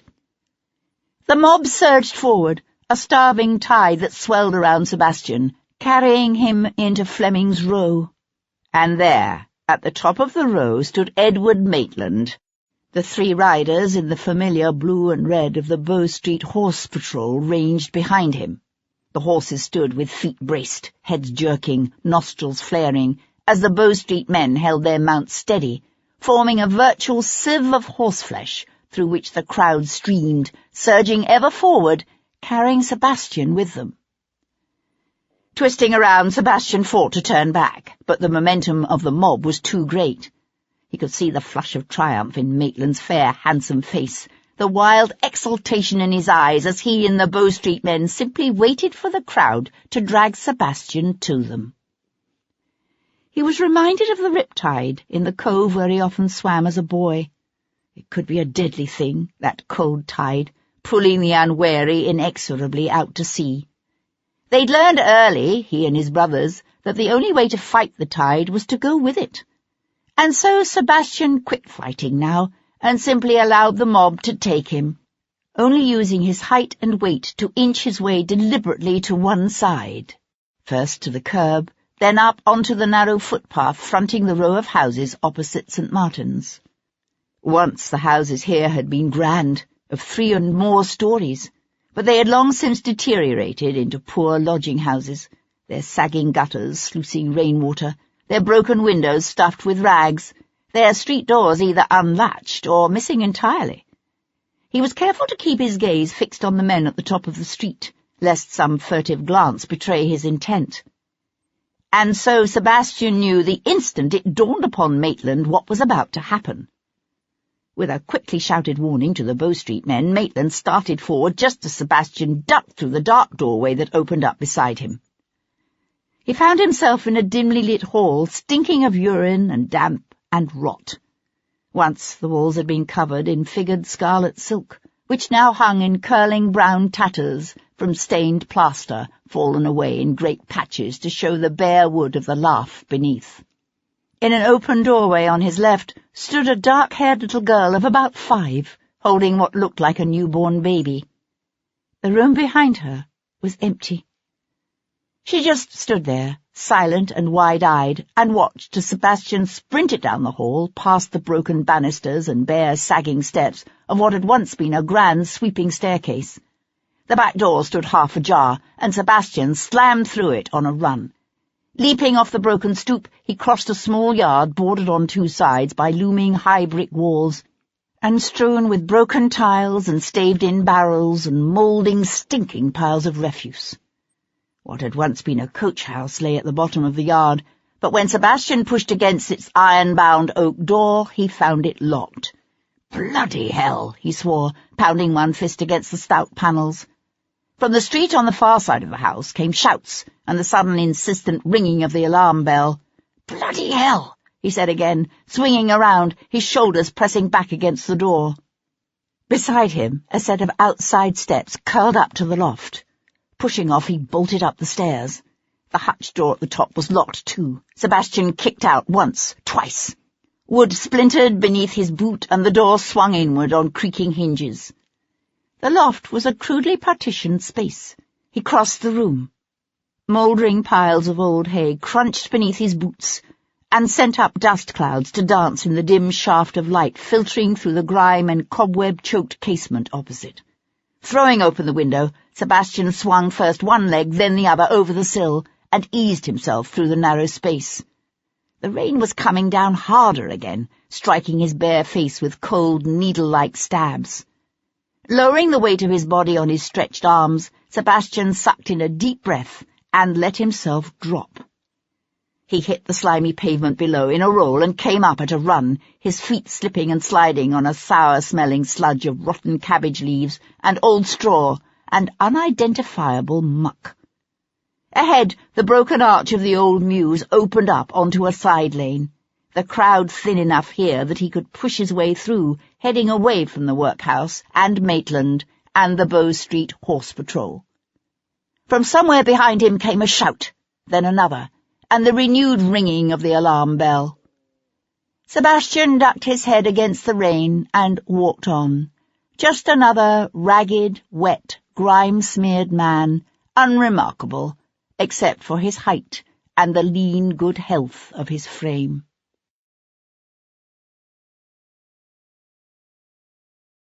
Chapter 49. Giorgio Donatelli hurried home through the early afternoon rain, a loaf of bread under one arm. Ducking beneath his front door's shallow overhang, he was fumbling with his keys when Sebastian moved up behind him. "Here." "Allow me," said Sebastian, reaching past the stiffening Italian to push open the door.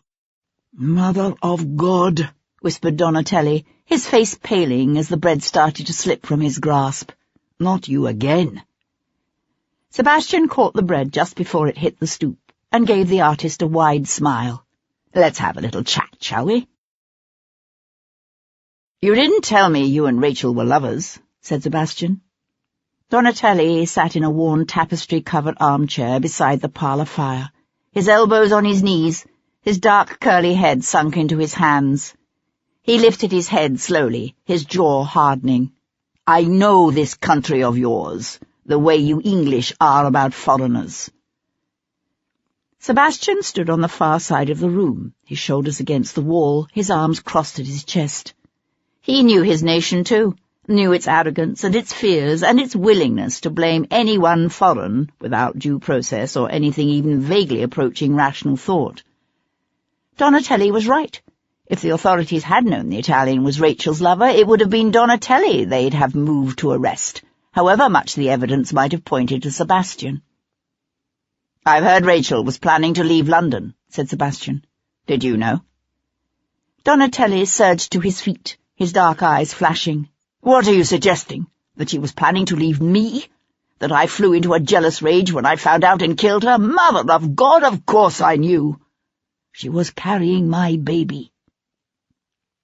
Sebastian held himself very still. "So you were both planning to leave, is that it? Why?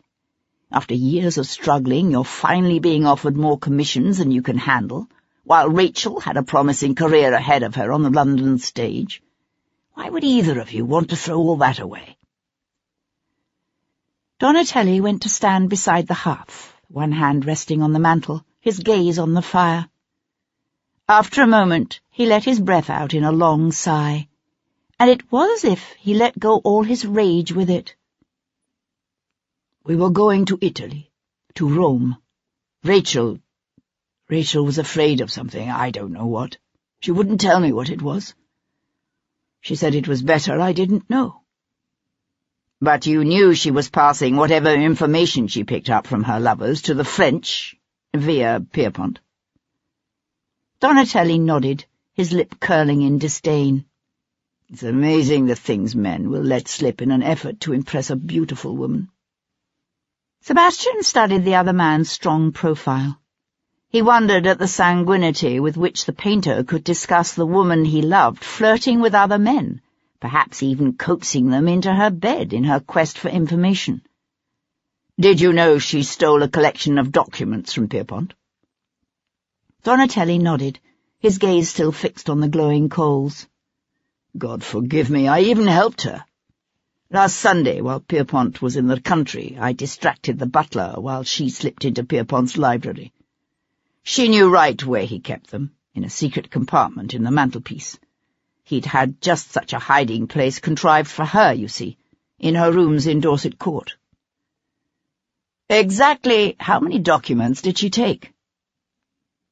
Donatelli shrugged. "I know there was an envelope containing some half-dozen of Lord Frederick's letters, but that wasn't all. I think she was planning to contact 3 or 4 different people. I don't know for sure. I didn't want any part of it.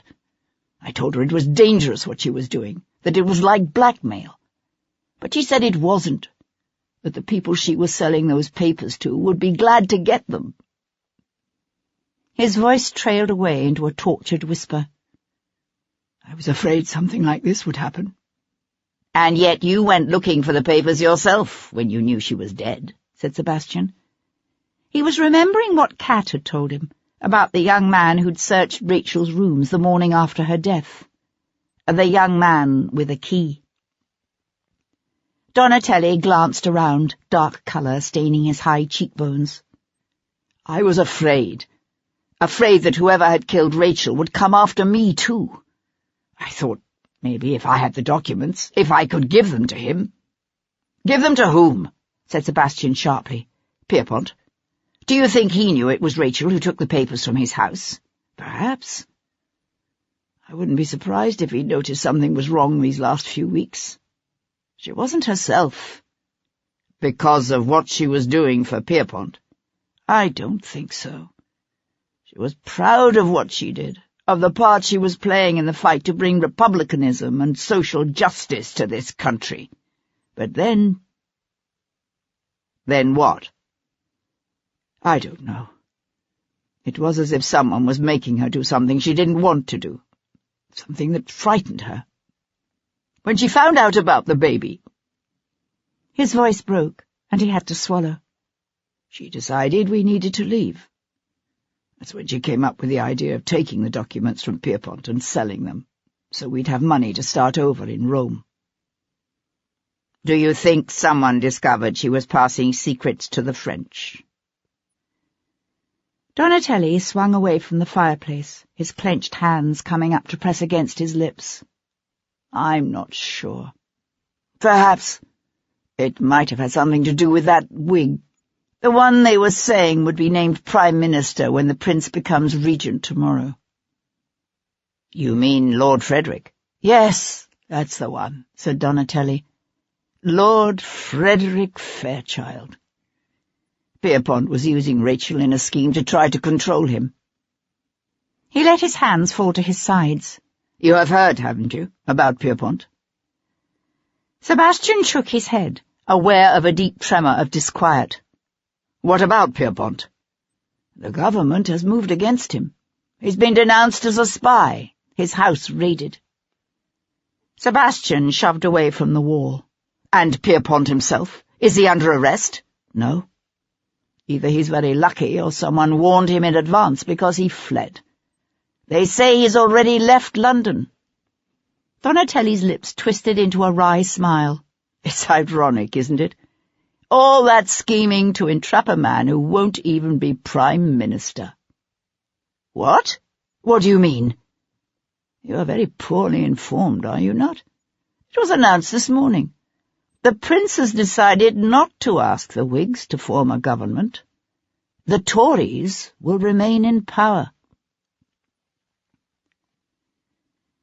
By the time Sebastian reached Lord Frederick's townhouse on George Street, the rain had slowed to a light drizzle. A pattern was beginning to emerge, he thought, a tangled web of plot and counterplot. The key features might still be blurred and indistinct, but they were coming more and more into focus. Raising his hand, Sebastian beat a sharp tattoo on the townhouse door. Mr. Simon Taylor," he said, when the door swung inward to reveal a sombre butler with ruddy cheeks, an impressive girth, and the requisite expression of haughty disdain. "To see Lord Frederick." The man's features remained admirably bland as he took in the full insult of Sebastian's Rosemary Lane breeches and coat, now soaking wet from the rain, and smeared here and there with malodorous muck from his run through the back alleys and stews of the city. The butler's first instinct, obviously, was to send such a visitor to the service entrance, but there must have been something about Sebastian's demeanour and calm self-confidence that gave the butler pause. He hesitated, then said, "Is his lordship expecting you?" "He should be. I am Rachel Yorke's cousin." The man gave a rarefied sniff. "Wait here," he said, and turned toward the hall. Just as the sharp boom of a pistol shot reverberated on the far side of the closed library door.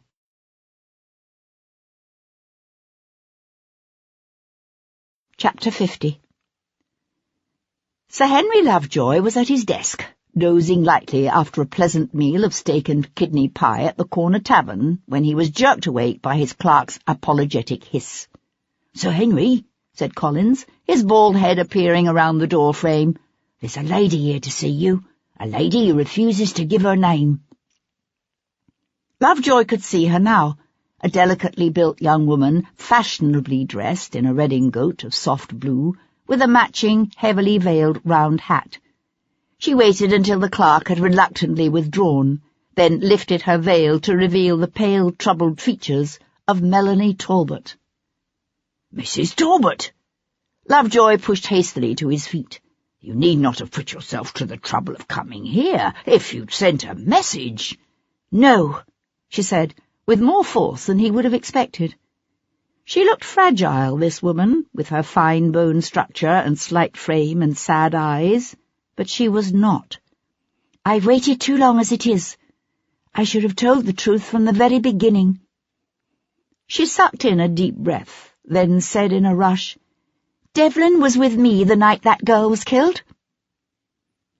Lovejoy came around his desk, one hand outstretched to usher his visitor toward a chair. "Mrs. Talbot, I understand your desire to help the Viscount, but believe me when I say that this is entirely unnecessary." "Unnecessary?" She jerked away from him, her blue eyes flashing with unexpected fire. "What do you think? That I'm making this up?" "John swore he'd kill me if he ever found out I'd seen Sebastian again. Do you think I would risk that?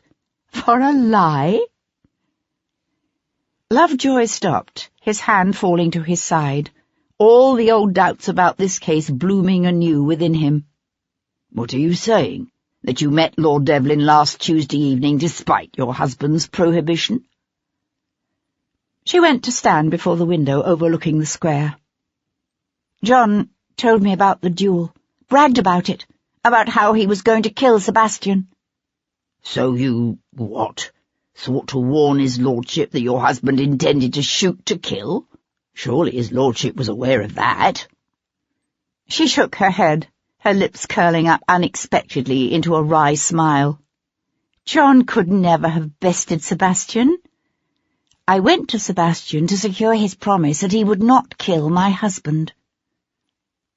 She swung away from the window. "That surprises you, does it?" she said, when Lovejoy only stared at her. "You think that if I were truly miserable with my husband, I would have been glad to be rid of him in whatever way possible? You don't understand what it's like for a woman. As difficult as my life is, John is all I have. My father would never take me back.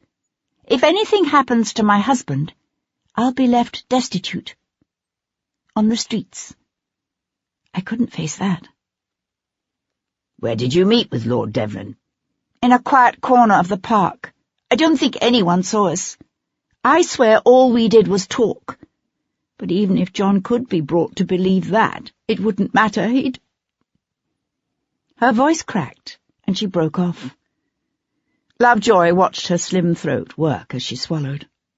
There were bruises there, he realized, nearly hidden by the lace edging of her dress. 4 bruises in the shape of a man's fingerprints. "What time was this?" "From 5:30 until just before 8. It must have taken a considerable effort, Lovejoy thought, for Captain John Talbot's beautiful young wife to convince Lord Devlin not to kill her abusive husband. But if she were telling the truth, it would have been virtually impossible for Devlin to have made it to the Lady Chapel of St. Matthew of the Fields in Westminster in time to kill Rachel York, either before or after his meeting with Mrs. Talbot. If she were telling the truth. Lovejoy fixed her with a hard stare. "What made you decide to come forward with this now?" A hint of colour touched her pale cheeks.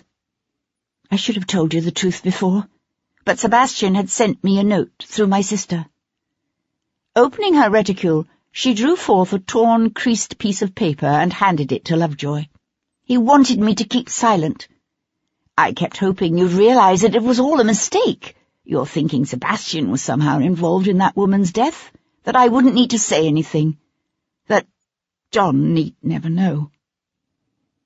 Lovejoy stared down at the hastily written words on the scrap of paper. The ink was smudged, as if with tears. "There is no need for you to say anything." "What?" She shook her head, her eyes wide, not comprehending. "What are you saying?" "I'm saying there is no point for you to put yourself at risk by coming forward with this information. Thanks to the duel, your association with Lord Devlin is well known, and the worst possible implications have been read into it. It will simply be assumed that you've made this story up, that you are lying to protect the man you love." "But it's the truth." Her narrowed eyes searched his face. "You believe me, don't you?" As a man, here and now, I would probably say yes. But as a judge, weighing your testimony against the other evidence in court?" He shrugged. "I think not." "But that's absurd." Lovejoy tucked the Viscount's note into his pocket. "That's the law."